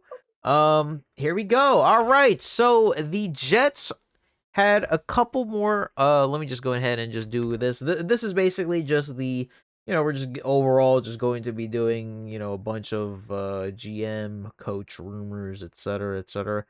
So, yeah, so the Jets have done a couple some homework. We have a couple of candidates for the for the DC opening. I want Wink Martindale or Jim Leonard. Come on now. Here we go. Here we go. Here we go. Chris Harris too is not bad, but Jim Leonard, please. Let's go. Let's go. Come on. Anyway. Former Lions offensive coordinator John Morton joined the Broncos this week as a consultant. Wow. Wow. Interesting. Panthers DC Ezra Evero will interview in person for the Raiders head coaching job. Hey! Go on ahead. Go on ahead, buddy. I think he'll be perfect for the job. Oh, holy shit. Hey, look at Mike Tomlin supporting his daughter. Hell yeah. That man is...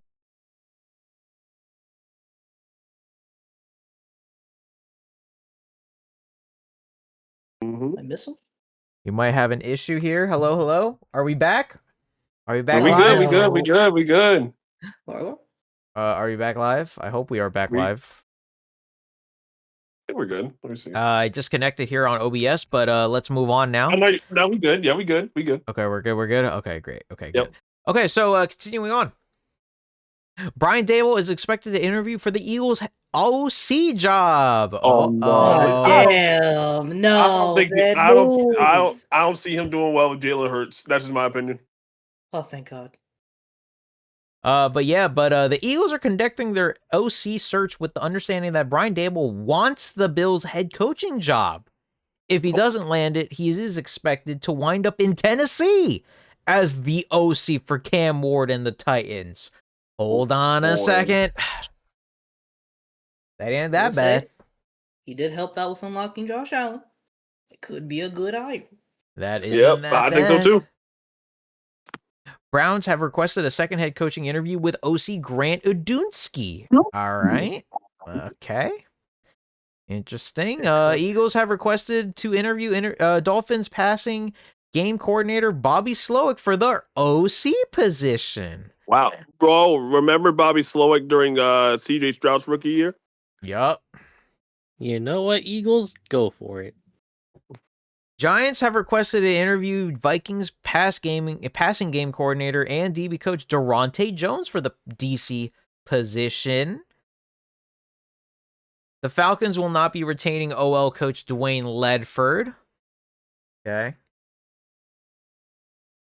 The Packers will interview Eagles DBs coach and passing game coordinator Christian Parker for their vacant DC job, since Hafley is now with the Dolphins.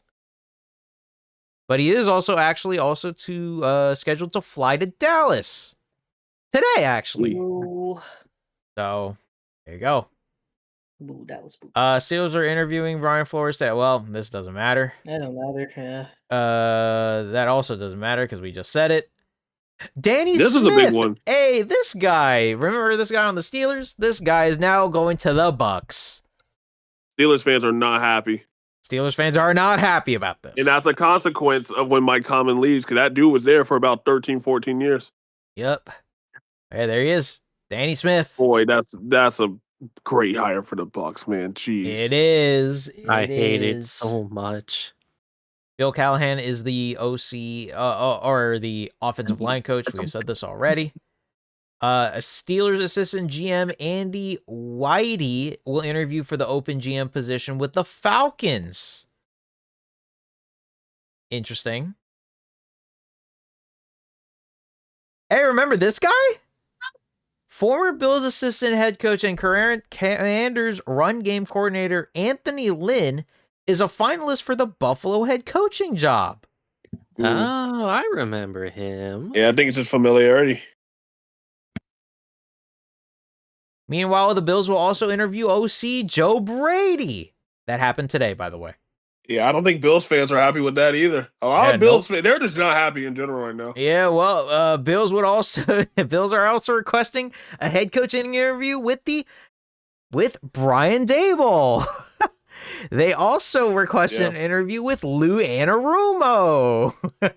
Yeah, oh boy. And Grant Udinsky.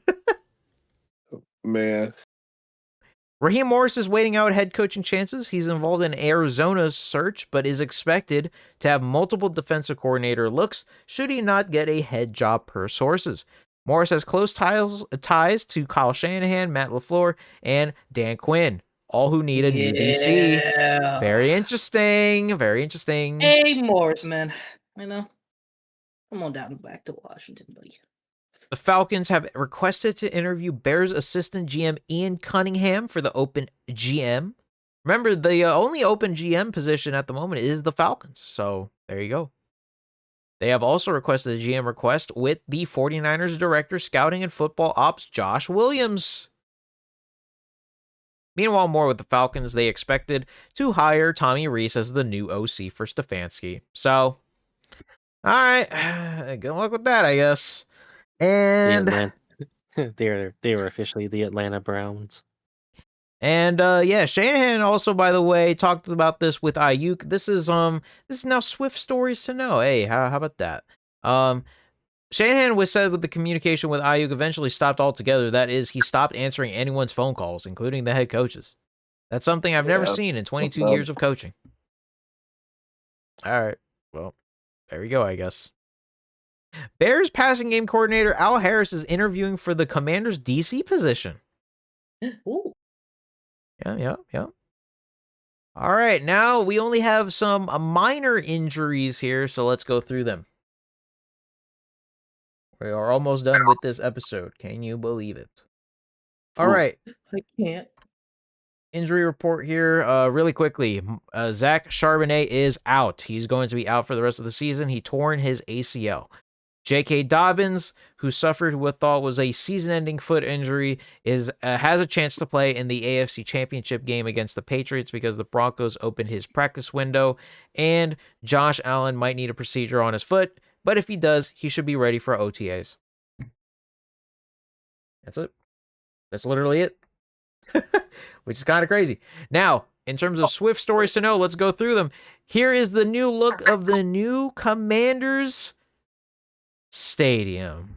I like it. That. Fits with Can't wait to lose here. Oh shit. Fits with the DC Max. I like it. You know what it reminds me of though? It reminds me of the Saddle Dome in Canada.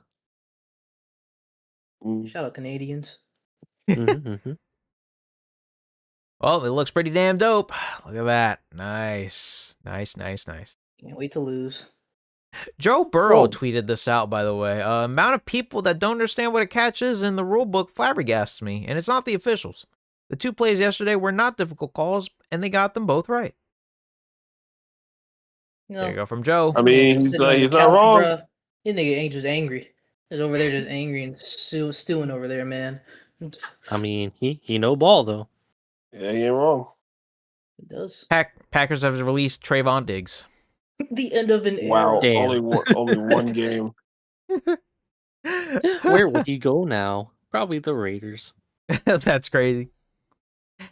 Hey, did you know that there was a championship game on Monday? There was? I sure did. Indiana for the first time ever. College football national champion. Wow. Number 1 pick Fernando Mendoza and future Jets coach Kurt Signetti is now Okay, let's calm it down. I'm kidding. All right, well, congrats to Indiana, though. Tom Brady was in attendance, with the, checking in on his future number 1 overall pick, you know what I'm saying? Fernando Mendoza. Of course, that's his guy. Also, this amazing play. Yeah, this play right here, man. We talk about Caleb's play in the NFC divisional. Obviously, that was an amazing play. But here is another amazing play.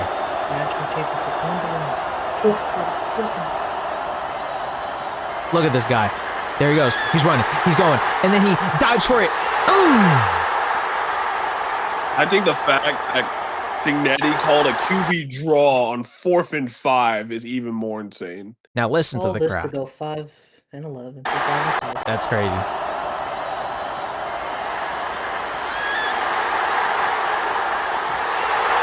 Congrats to Indiana, man. What a story. First 16-0 team since 1894 Yale. Soundbite from Fernando Mendoza. Such a great group of guys. I love you guys. Great job. Let's fucking go. Whoa! Can't he's say gonna that. fit in the Raiders culture. He's gonna fit in the Raiders culture just fine. But yeah, every Heisman winner since 2000 to win the Natty in the same season. Holy God shit. damn. God damn. God damn. Oh, never mind. That's not nice to say. Look at all these great players. Here's moving along from that, but yeah, also congrats to Indiana though for the first time ever they do it. National champions. Fernando Mendoza going off to the NFL as the #1 overall pick. They are set Shout out to Miami go. too. Shout out Miami. Oh yeah, shout out Miami as well. They played a really good game. It was very close. Very Yeah. close. Yeah, good game. That's Jets QB. I want to tell you guys, Carson Beck. we're gonna Yeah. push Whoa, like chill out, bro. Chill out, bro. I want to All tell right, we you have a guys, soundbite here from though, Robert Kraft here, by the way, about the future of the NFL season. tell you guys though, we're gonna push like the Dickens now to make international more important with us. Every team will go to 18-2, and eliminate one of the preseason games, and every team every year will play one game overseas. And part of the reason is so we can continue to grow the cap and keep our labor happy, because we're sort of getting near the top here, with the coverage. 93 of the top 100 programs on television are NFL games. Right. Think about that. It's really amazing. And you look at the size of our crowds versus the other sports, and it's really, and we had that Amazon game on Thursday a couple of weeks ago. 31 million people streamed. And so as long as we can keep growing revenue, we can keep long-term labor peace. So, 18-game regular season, reduce the preseason from 3 games to 2, and have every NFL game play an international game each season. I believe that this is something that at some point will be inevitable, but Goodell, if there is not a second bye week in there, keep it all away. That's what everyone's saying. People are saying give them a second bye weekend is fine. And you need to give them a second bye week. I'm a little iffy about the preseason thing going from 3 to 2 because it's going to give guys less of a chance to make the team. I'm a little iffy about that, but I mean, it's whatever. Yes, I agree with you. If they add a second bye week, fine. They need to add a second bye week, in my opinion. I feel like that is, if anything, needed, much needed. Because think about it. Because no guy will be healthy by that. Exactly. We add another game, we're gonna have more injuries than ever again. So yes. So yeah, that's just something. Man, them owners don't care. Well, the players will have a backlash. Then the NFLPA is gonna have something to say about that. So we'll see when we get there, I guess. Here's a crazy tweet from Baker Mayfield, by the way. Oh boy. Yeah, this is something about Kevin Stefanski, Orlando, this guy here said, Falcons' Kevin Stefanski had a dumpster fire at quarterback in Cleveland. Baker Mayfield and Deshaun Watson failed, which started a chain reaction of 11 other starters. QB Shedeur Sanders closed out the season with 7 starts. And then Baker Mayfield quote retweeted this saying, failed is quite the reach, pal. Still waiting on a text call from him after I got shipped off like a piece of garbage. Can't wait to see you twice a year, coach. Boy, Oh my God, he's so angry. That Falcons-Bucks rivalry is going to be insane next year. I agree. Bucks. Actually going to be cinema. Jaguars, Titans, bro. I'm trying to see that. I'm trying to see all this. Bears-Packers again. Bears, Packers, yeah. Yeah. All right, guys. Well, he's kicking us out. You Me and already Brandon are know. going to be on the couch just watching. Yeah, we will. You In unison. already know how we're going to end this episode off. It is now officially time for our conference championship Sunday predictions. Oh. Guys, chat, everybody listening, after this episode ends, or actually while right now, we only have 3 games to go. We have 2 games on Sunday, and then we have a week off, and then we have only 1 game left, the Super Bowl. So, let's begin. First game up, Patriots-Broncos, 3 p.m. on CBS. This is a huge game. Drake May at the helm of the Patriots. First-year head coach of the Patriots, Mike Vrabel. A renowned offense with a great defense. Drake May seems to be the answer in New England. But there are still a little bit of some sloppy plays coming from the man. He can't fumble. He continues to fumble the ball, and he's going up against a great defense who is overcoming now their franchise quarterback being out for the rest of the season due to a broken bone in his ankle, where a backup in Jarrett Stidham, who used to be a former Patriot, is now leading the way for the Broncos. Patriots-Broncos win and into Super Bowl 60 in San Francisco. And I think the pick that I'm going to go with, by the way, let's just go game by game first. So let's just go Patriots-Broncos first for everybody. The Patriots are going to win this game. They're going to go back to the Super Bowl. They're going to go into San Francisco from Foxborough. They're going to go into San Francisco and go into Super Bowl 60 and win against the Denver Broncos, who they will once again rip. Well, actually, they can't even once again, because if the Patriots win this game, which I am at least predicting they will, it would be their first win in Mile High Stadium in the playoffs. Can you believe that? So I got the Patriots in this one, guys. I think it's just a safer pick. You have no idea what happens with Stidham. I'll just say Patriots win it by a touchdown. Let's be honest. Are we all picking Patriots here? Yeah. I don't think the power of Umamusume will be enough to overcome. Yeah, Max, are you picking Patriots here? I'm going Broncos to be different. Are you for Let's real? fucking go. Yup. But Emmett, are you picking Patriots here? Yup. Patriots are gonna win this game, man. I just don't If see I'm it. going, if I'm going more in depth, I mean, like I said, this is the Patriots' first road game of the playoffs, right? The Patriots defense is pretty healthy. Gonzalez escaped a healthy game. Patriots offense, I think you got to get Stephon Diggs going a little bit more compared to the Houston game, right? Because you're going against Patrick Surtain. I mean, Riley Moss is always iffy, right? But then you gotta rely on that front four. The Broncos got Zach Allen, Benito, all these guys, right? So I got Patriots here. I think that Jarrett Stidham is literally a wild card. You do not know how that Broncos offense is going to be. But I will say Sean Payton's going to have them prepared. I do not think Jarrett Stidham's not going to go in not prepared. But I think this is such a high stake of a game that I do not see him overcoming against the Patriots defense. So I got Patriots here. I think it's going to be a defensive game for sure. Because I think both defenses are going to go like all out, knowing that there's blood in the water. Yeah. But in the end, I think New England's going to take it by a field goal. I will add on really quick. Think about it. Like, the Patriots are really hungry. Variable's really hungry. They want to all go back to the Super Bowl. Denver's also hungry. They're coming off of their loss of Bo Nix, so something's got to obviously give.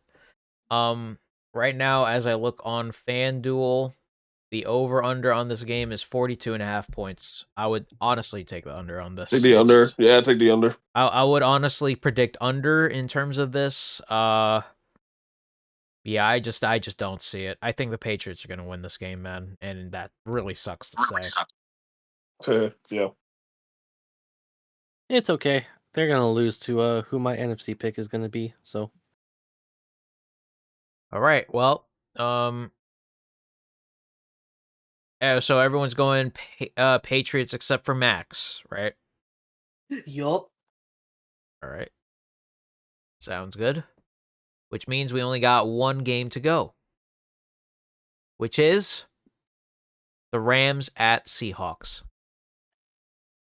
Rams at Seahawks. This is part 3 of this divisional rival game matchup. In the first game, the Rams won it by 2 points. In the second game, the Seahawks won it by 1 point off of a 2-point conversion in overtime. And now we will have part 3. Who wins it this time? Because it will once again be in Seattle. Well, my early prediction for this game is that this game is going to be fucking crazy. I think this game is going to I don't think they're going to score as many points, but I definitely think it will still be a very close game between these two teams. But in the end, I will stick with my Super Bowl NFC prediction. The Seahawks will go to Super Bowl 60. All the 12s are going to San Francisco to wreak havoc on their rival division rivals. And I think the Seahawks will win it in terms of, well, both the games have been very, very close. Yeah, I'll say field goal. Why not? Seahawks by a field goal. You know, I know in the previous podcast, I've been saying, this will be a rematch of Super Bowl 49, right? I truly think the Patriots are going to get it. And I was like, you know what? I think the Seahawks are going to kind of make their way back up, and we're going to get a rematch of Super Bowl 49. Sam Darnold playing out of his mind. Well, I wouldn't say playing out of his mind. He's being a lot more consistent, not turning the ball over, right? Been mainly relying on the running game. JSN's been doing well. Cooper Kupp's getting back into the thing. Seahawks defense, insane, right? So with that said, I am changing my pick to the Los Angeles Rams beating the Seahawks this game. I am going with experience here. I'm going with Stafford. Gonna light it up a little bit. I think Cooper Kupp's gonna have a monster game. Devontae Adams gonna have a good game too. And the Rams defense is kind of what's getting me a little bit iffy. I do think the Seahawks defense is better. But all the Rams defense got to do is just pressure Sam Darnold, because Sam Darnold under pressure is not a good sight to see for the Seahawks. So honestly, give me the Rams now to win against the Seahawks in this NFC Championship game. You crazy for that? So, correct. Correct me if I'm wrong, but doesn't Seattle have the second best defense in the NFL? Correct, which is why I'm picking them, to be honest with you. The Seattle Seahawks are what the Houston Texans should be, in my opinion. Yeah. I'm going Seahawks by 2 touchdowns. Whoa, holy shit. Jeez, 2. You think there's going to be a close to a blowout here? Damn. Oh, yeah. Wow. I think, especially in the land of the 12s, I think that Seahawks defense is going to turn up. See, I now think this is a rematch of Super Bowl 53, not 49, 53 now. I hear that, but I think Seattle's hungry. They want blood. And I think if anyone's going to have a big game, I think it's going to be JSN.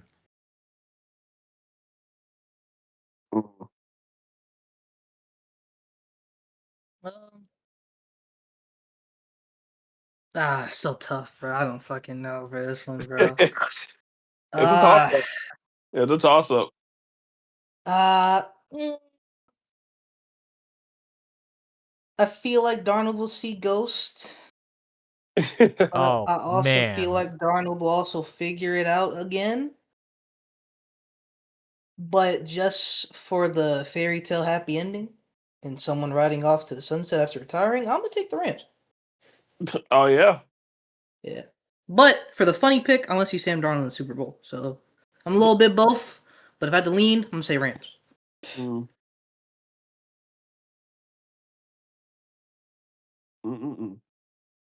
going Seahawks. Going Seahawks, Emmett? All right. Okay.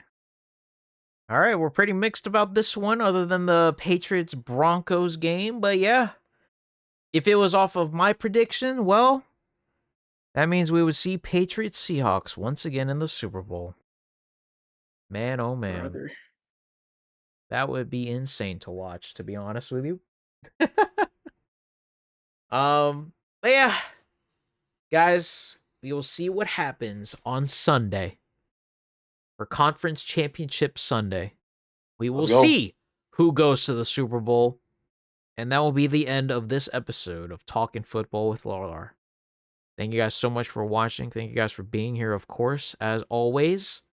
And we will see you guys next week for the next episode of Talking Football with Larlar, where we will once again be breaking down all the breaking news, all the crazy news, and as well as the games from Sunday. So thank you guys so much for watching, and we will see you guys in the next episode. Peace, peace, peace. Bye. All right, man. What's up?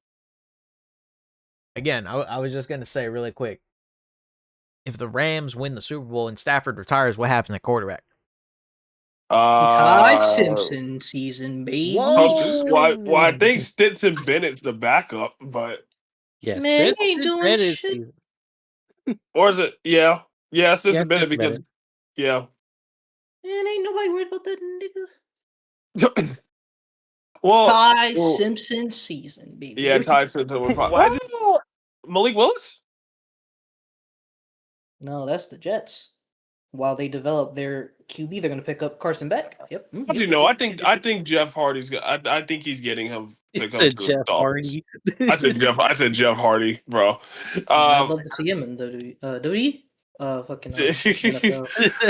I think he's gonna. I think the Dolphins are gonna try to grab him.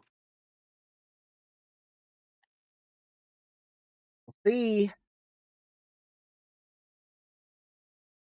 All right, gentlemen, let's go to Velvet Room. I'm going to play some Umamusume, Emmett. So, here we go. All he do. Not What's that's wrong? all he do. Let's go. Sorry, that was nice.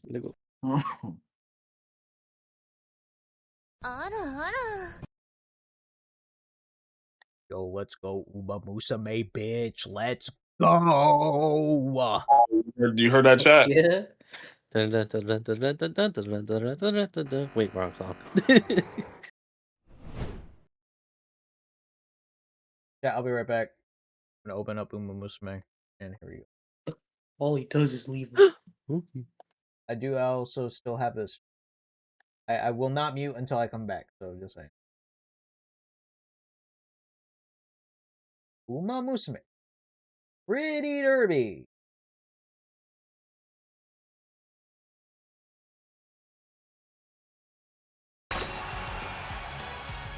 Thigh games. Say, Max. What? Would you like to partake in some Madden? Oh, okay. Right, I'm gonna go get my controller. I'm gonna get some alcohol. You're back. Bro, What? These colors are crazy. Oh my goodness, on this monitor. Holy shit. Well, man's becoming an addict.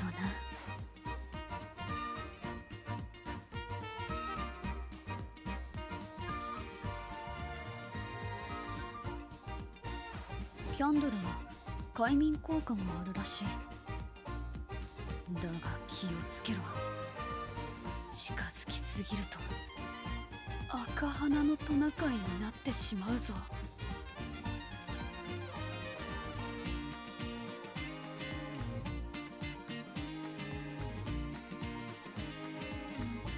お知らせが届いているぞ。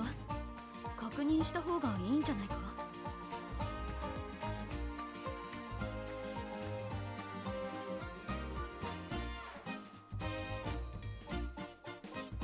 プレゼントがあるようだ。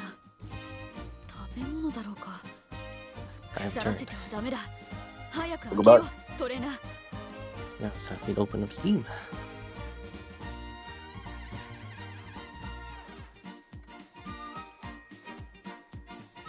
この衣装はいつも寝る前にきれいに畳んで枕元に置いている。いつかサンタさんに見てもらいたくてな。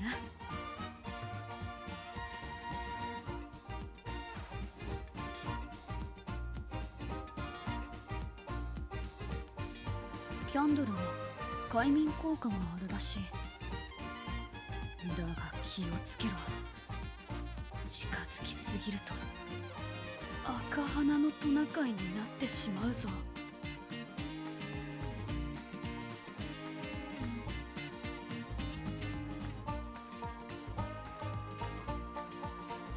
この季節は星がよく見える。一度見たら目に焼き付くような、そんな輝きを私も残したいな。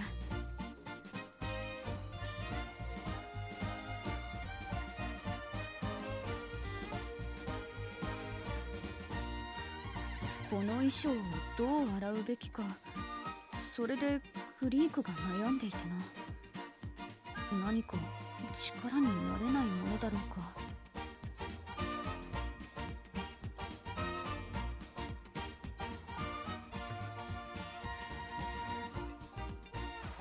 頭のベルをタマがすごく気に入ってくれてな。ベルが鳴るおかげで私を見失わなくて助かるそうだ。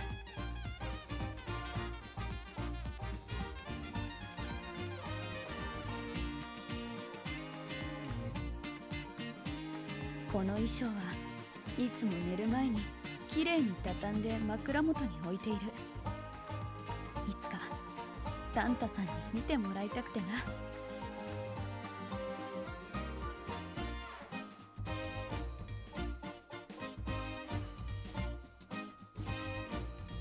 イベントをやっているようだ。参加できるのならばしてみてはどうだろうか。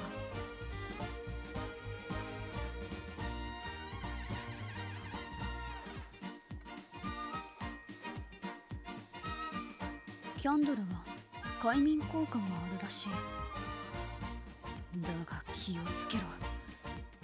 近づきすぎると赤鼻のトナカイになってしまうぞ。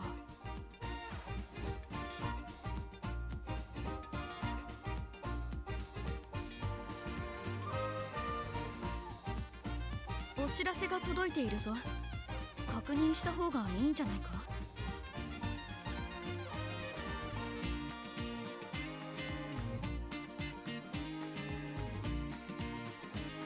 またカフェ巡りをしたいな。ふわふわのパンケーキ、あれは美味しかった。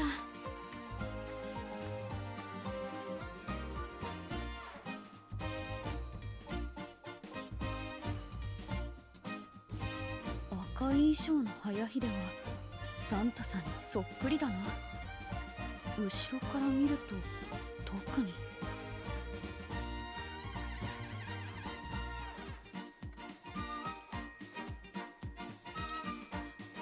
Brandon, have you seen the Mario Kart news? What Mario Kart news? They added team Whoa, whoa, battle. whoa, whoa, whoa, whoa, whoa, whoa, whoa, whoa, whoa, whoa, whoa. We gotta find it. I put it in the Mario Kart chat. All right, sorry, my notification was wrong. All right, keep talking. I was just gonna say that they added team battle on Knockout Tour. Oh no. And it's online. Oh no. Were there any like patch notes? The only patch notes there were. I'm back in the building. And now this game supports the Polish language. And fixes an issue where the game would sometimes end if a player plays as Kamek on Choco Mountain. And then fix an issue where the display rating would sometimes be incorrect when joining everyone in online play in the room. Okay. That's it. Oh, dang. Well, Lala, you might have to start streaming Mario Kart again, bro. Wait, what? Why?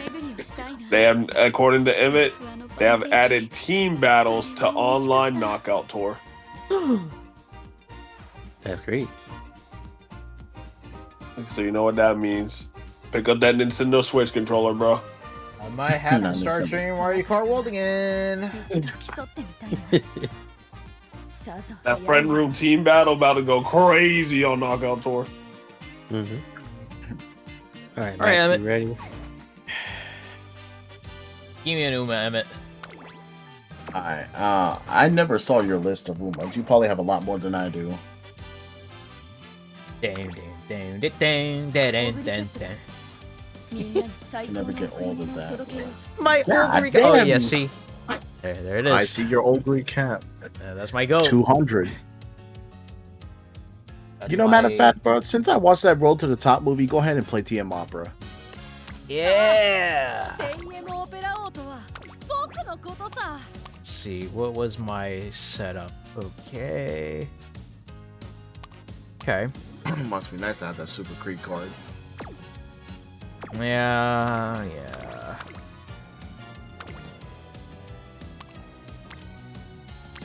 Let's see, what do I like here? Damn. By the way, if you guys are watching, let us know. The chat. Do you guys care if I'm streaming still, or like what? Oh no, keep going, bro. Thank you very much. Yeah, keep going.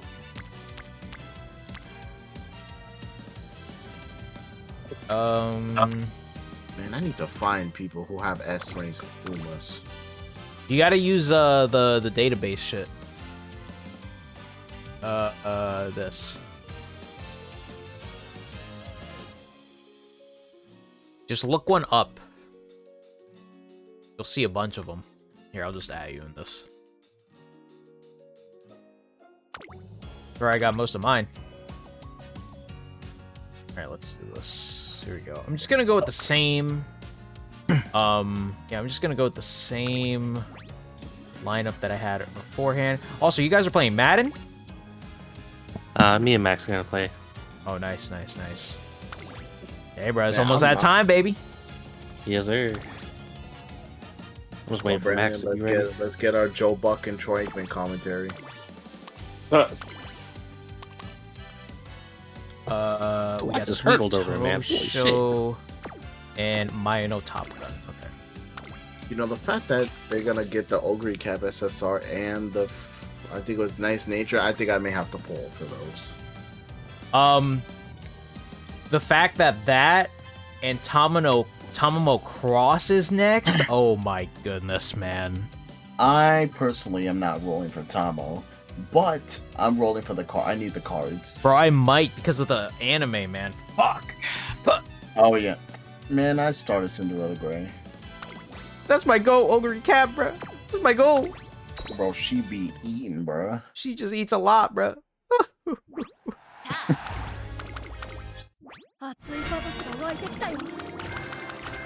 Alright, here we go. TM off for O, baby.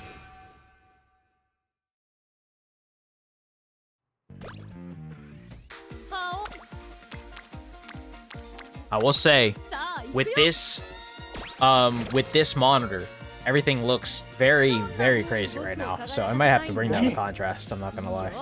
Dang, bro. Why her speed start off so low?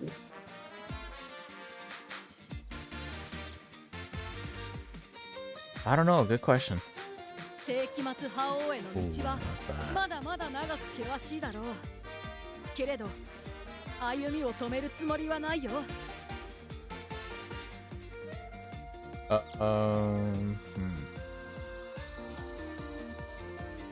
am trying to work with this monitor up here for the first time, so give me a second.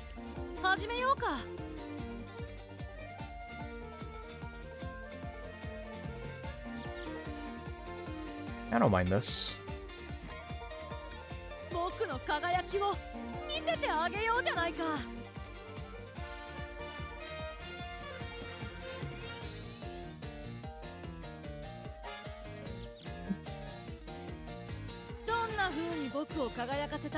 This looks way too weird. I'm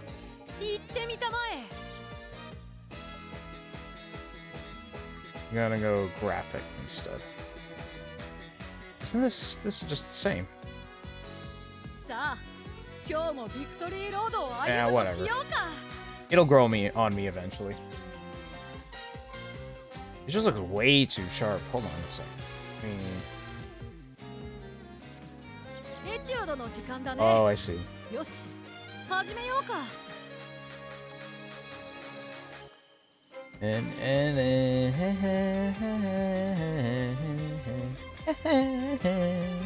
僕の輝きを見せてあげようじゃないか。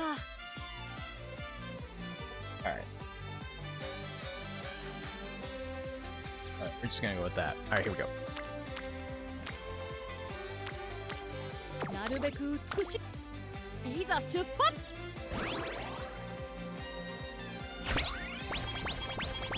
Special week! My biggest op. 問題ないさ。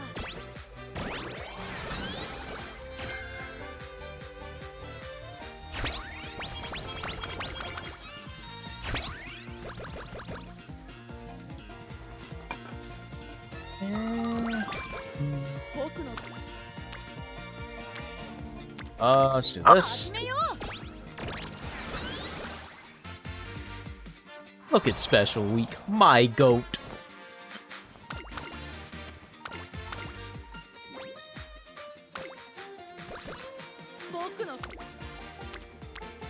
Just a very quick reminder that I will be making an Umamusume video when I finish Cinderella Grey.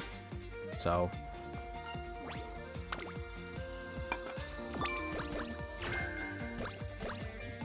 どんな風に僕を輝かさあ行くよ。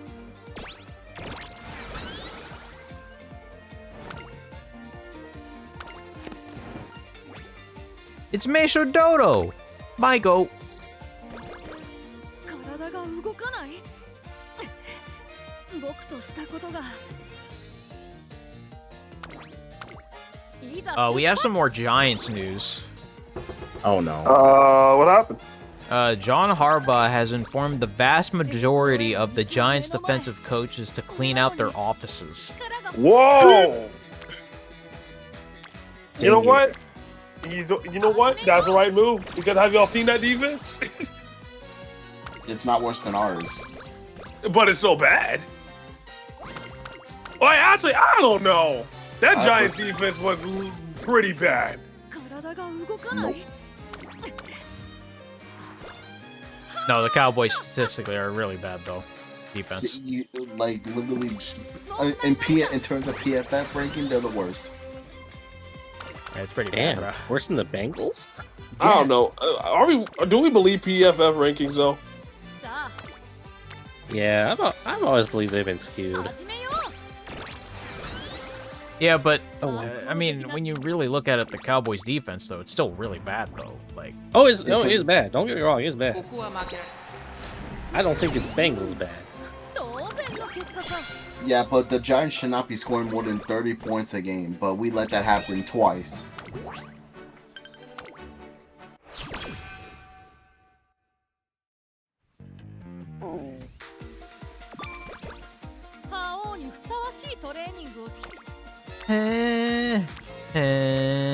Ooh, perfect.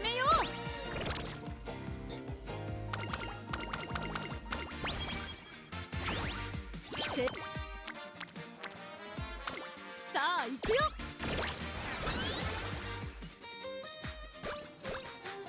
さあ今日もビクトリーロードを歩むとしようか。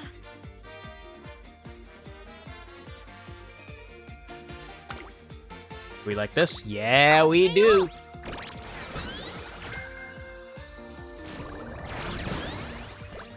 It's usually the guts and the wit that get the spirit burst.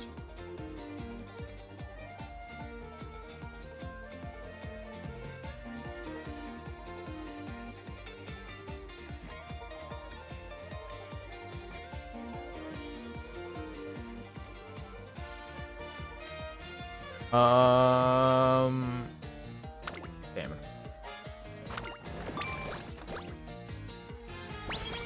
体が動かない。僕としたことが。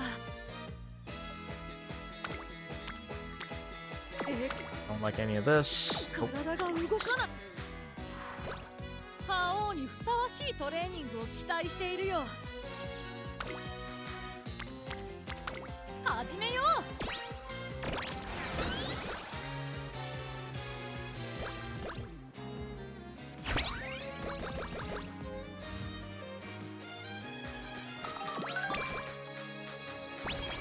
さあ今日もビクトリーロードを歩むとしようか。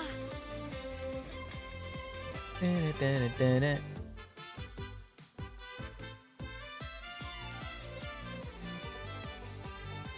い調子だよ。絶対的な世紀 Dang, 末 didn't your run barely start and the stamina's already at D? Yeah. Oh man.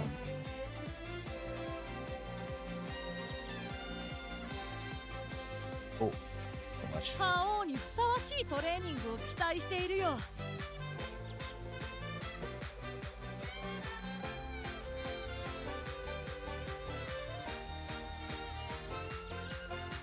僕の輝きを見せてあげようじゃないか。 世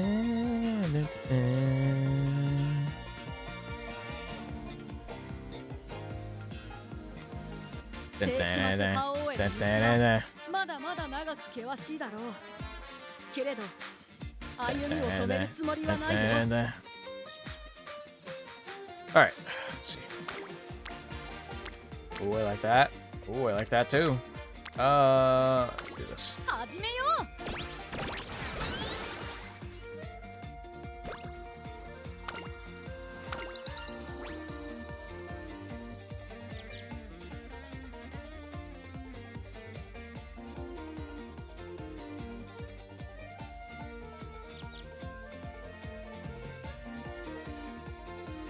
This feels better.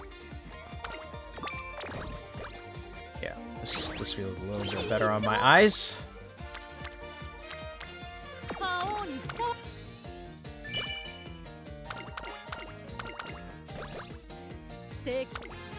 I do need to do that race, huh?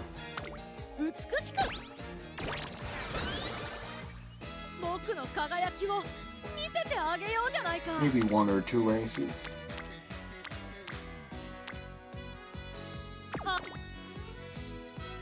Yeah, there we go.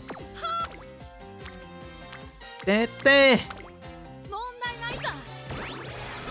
see if we win, though.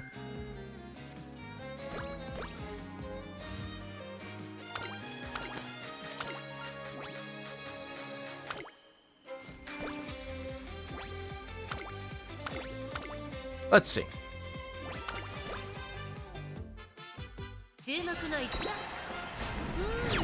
Yeah. We win. Damn. We were chilling.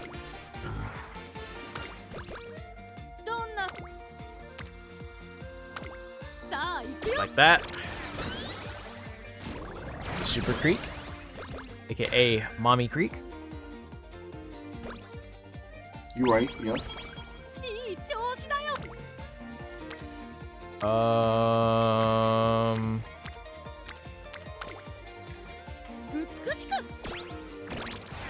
Speed don't sound too bad.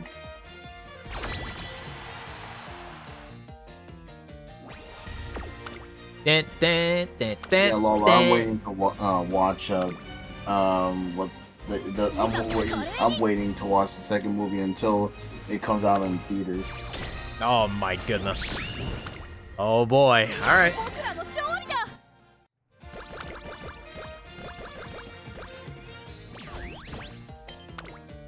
Oh, they don't give us any time for this trainer test.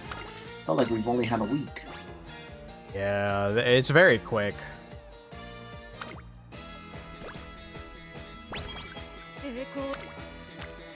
Nope, can't do that.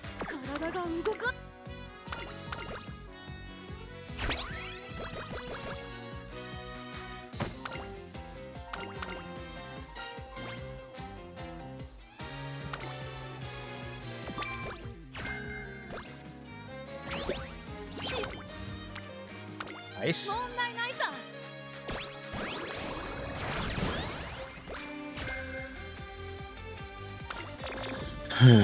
No! What happened? Damn. Might as well get that weight up to E.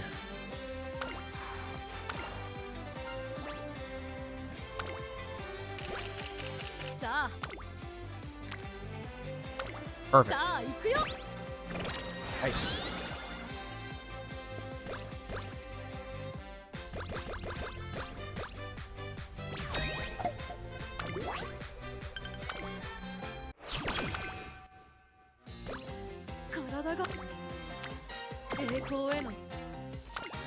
Yo, it feels like I'm watching the movie all over again. Hee.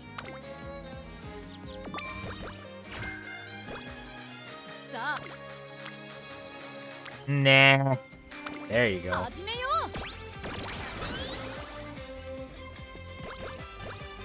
Hey, there we go. Oh, you rest. And inspiration.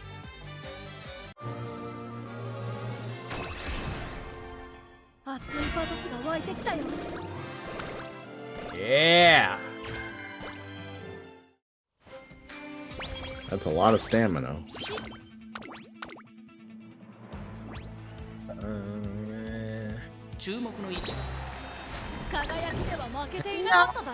Wait, before you go. Damn, what happened, bro?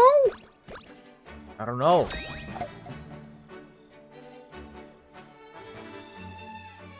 Uh-oh.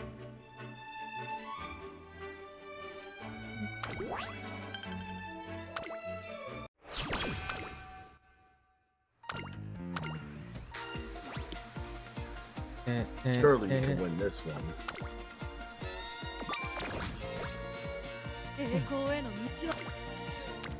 Ooh. Ah.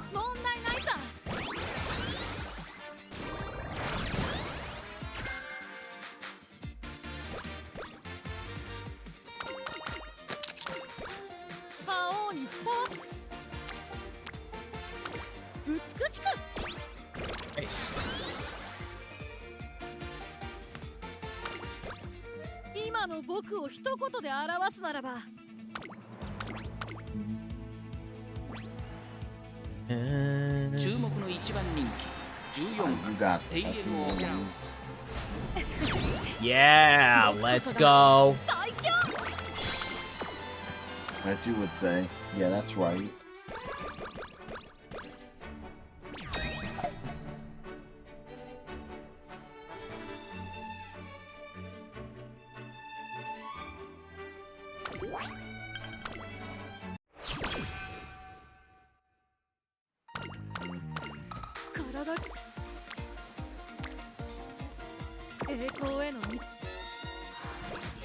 Nice. Let's go. Dang. Oh, Damn. perfect. Let's go. That was great.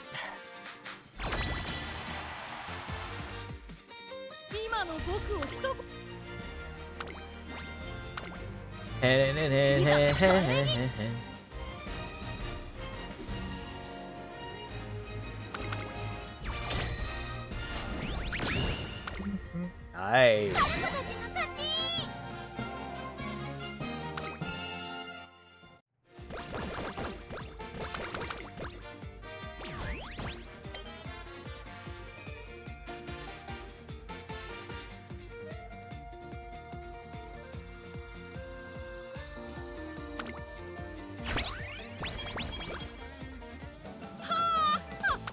Ha ha ha. Oh, nice.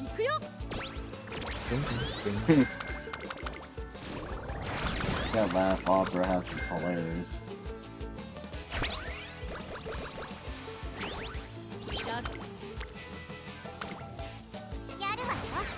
Nice. Damn, plus 41, that's crazy. Alright, we're gonna get one more shot.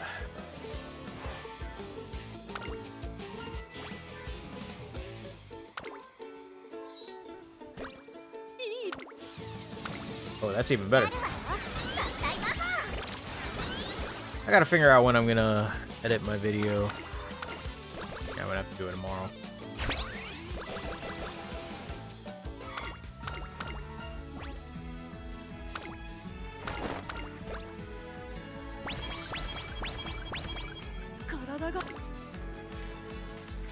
You know what? Fuck it. No! No, you failed the 25?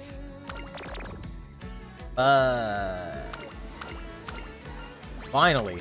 I was waiting for the unexpected side to show up. God damn. Like... we can't do any of this.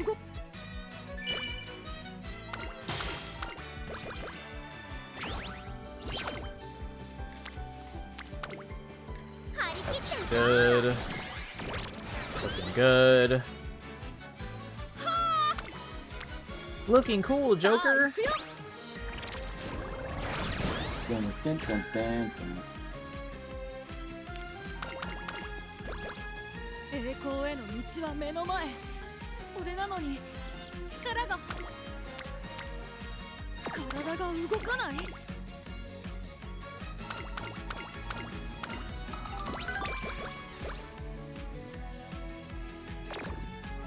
Brother. Okay. Damn.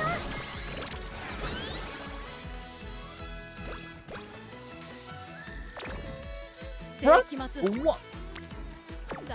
Tiamat, bro, what just happened here? What? Uh-oh.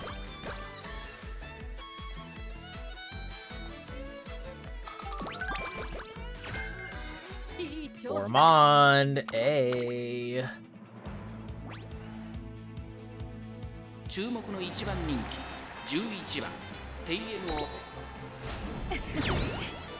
僕こそが最強。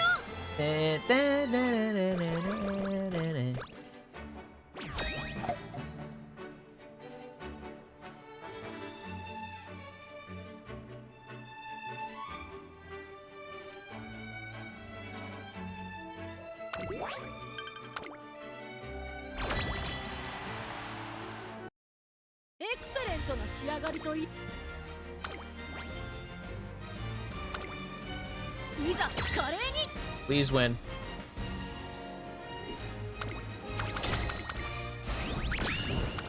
Yes, sir.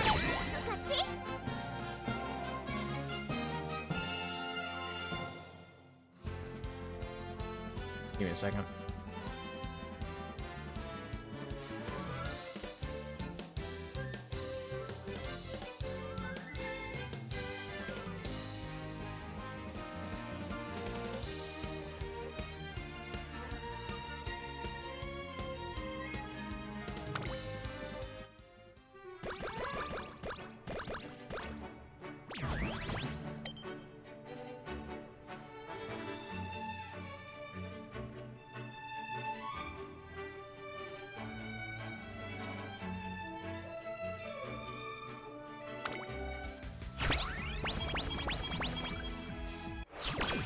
Let me just do that. ああ、とても足が軽い。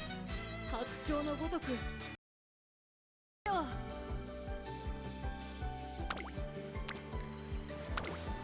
一緒に頑張りましょうね。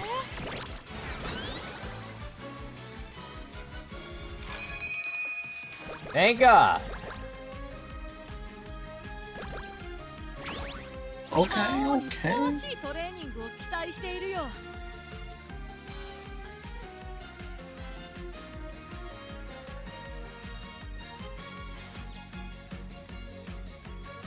僕の輝きを見せてあげようじゃないか。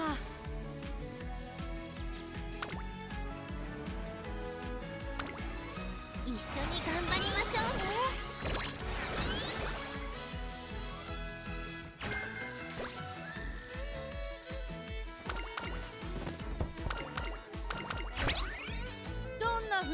Jesus Christ, it's so...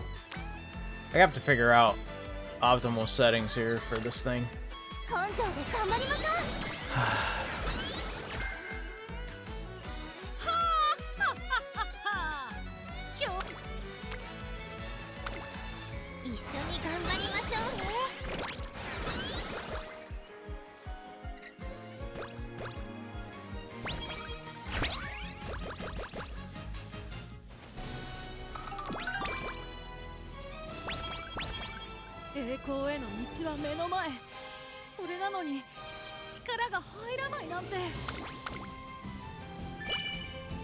screen?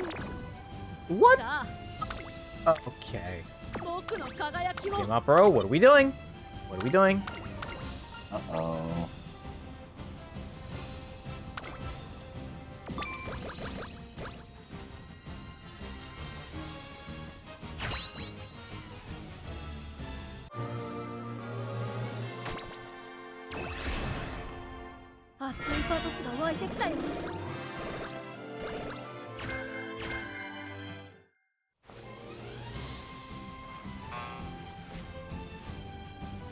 Meso Dodo! My goat! 覇王にふさわしいトレーニングを期待しているよ。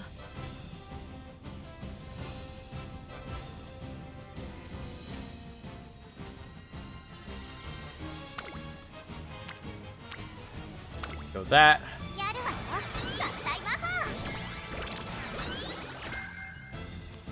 今の僕を一言で表すならば。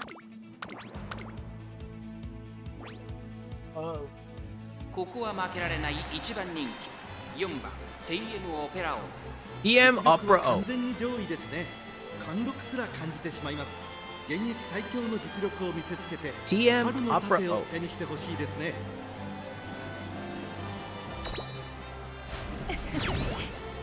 僕こそが最強。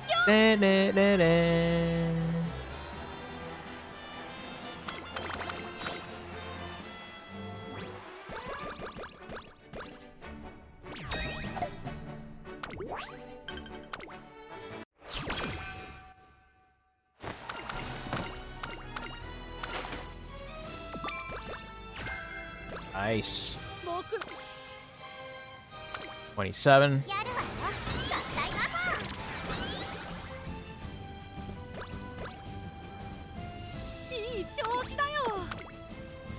By the way, RBM, I don't know if you saw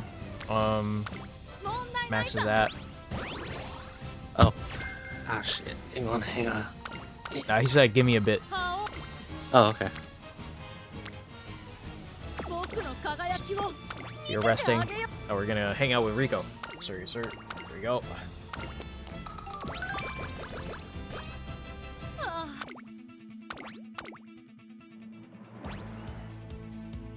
ここは負けられない一番人気13番 TM オペラ王 TM オペラ王完全に上位ですね。貫禄すら感じてしまいます。最も多くのファンの夢を背負っていますから見事。僕こそが最強。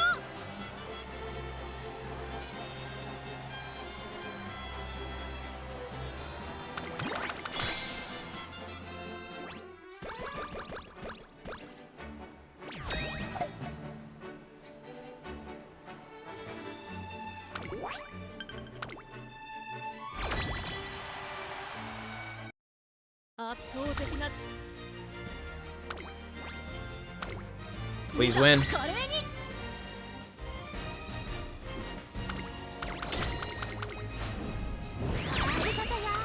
No, we lost? Wow. Damn. Wow. Welp. Holy shit, 50.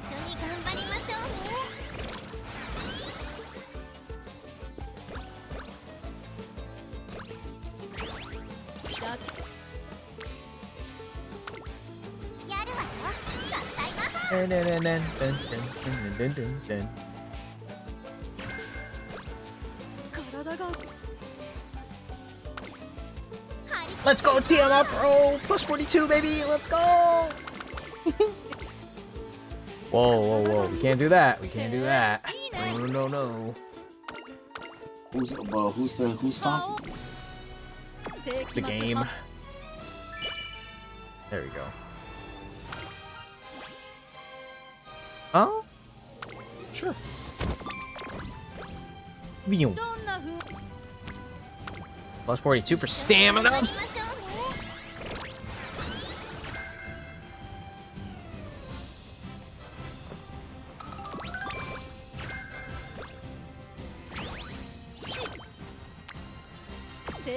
I don't like that. I'm just gonna go get this. Top it all off.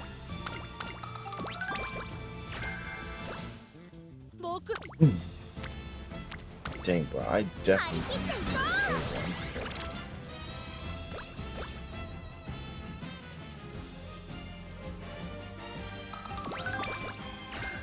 Swingy Maestro, bitch. Alright, we're gonna rest.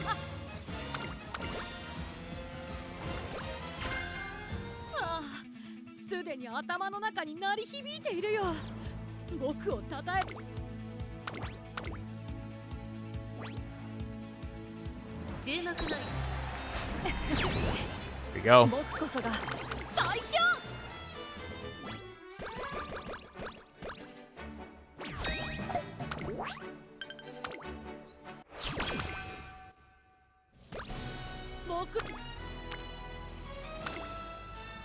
There we go.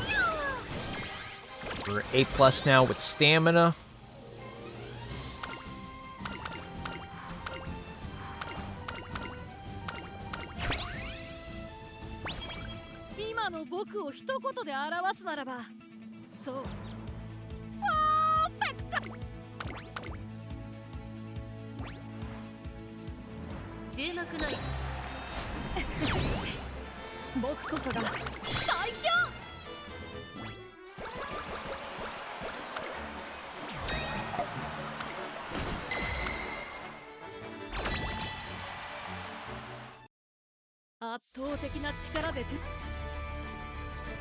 There's no way we win. There's no way. There's no way.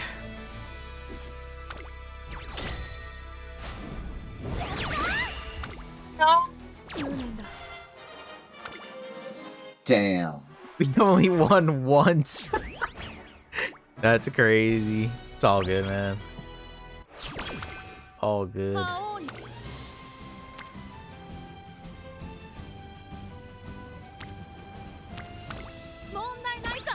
Yeah, let's do that, and then let's see what we get afterwards here.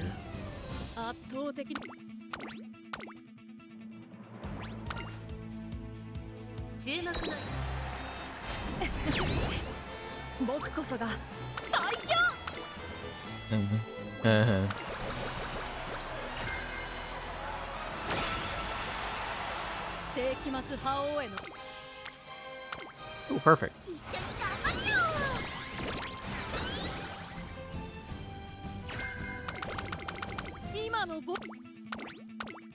There we go.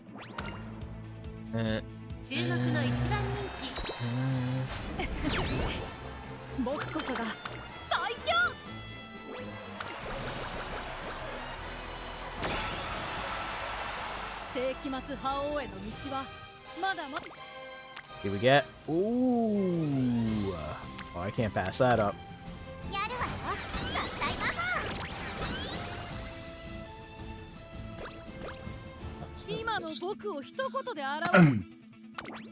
I do not know if we're gonna get S rank right here, bruh. We'll see. At least we won, though. I'm glad to even get to sniff A+.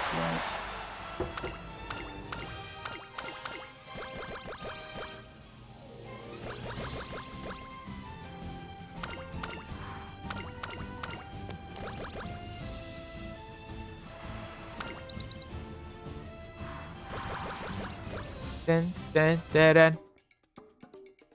Dun, dun, dun, dun. Damn, 1600. Damn, shit.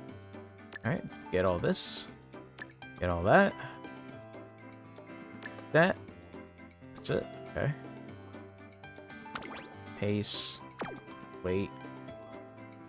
Let's go. Dun, dun, dun.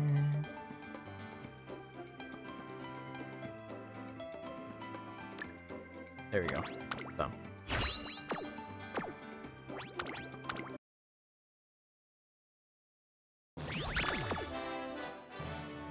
A rank. Oh, nice. We actually did get us. Let's go. This is my best roll with TMO Pro out of all time. Nice. Okay, okay. We got a B rank? What the hell, man?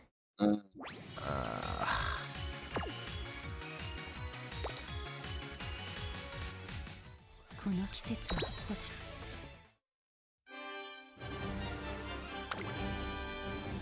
We should probably do this, huh? Dun, dun, dun, dun, dun, dun, dun, dun, dun, dun, dun, As many dun. ones as you can. I'm ready. Oh my god, Jesus, fuck. Alright, hang on. I'll send you Alright, chat. That's gonna do it for my stream here today. Bro, I Yes. just got back, bro. What the fuck? I just finished my stuff. Oh my god, bro. Here you Now go. well, Max is here. You could do one more run.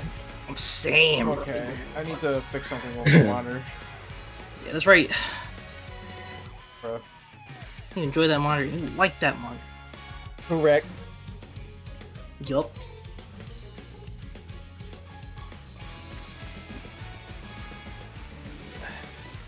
There you go, Max. Send the invite.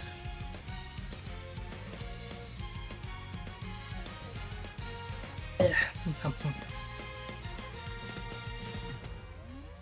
Dun, dun, dun, dun, dun, dun, dun, dun.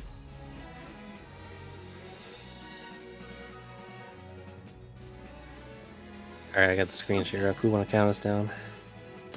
Alright, 3, 2, 1, stop. Alright, Oh, chat. hell no. Have a good one, chat. Peace, peace, peace. Bye bye. Bye, chat.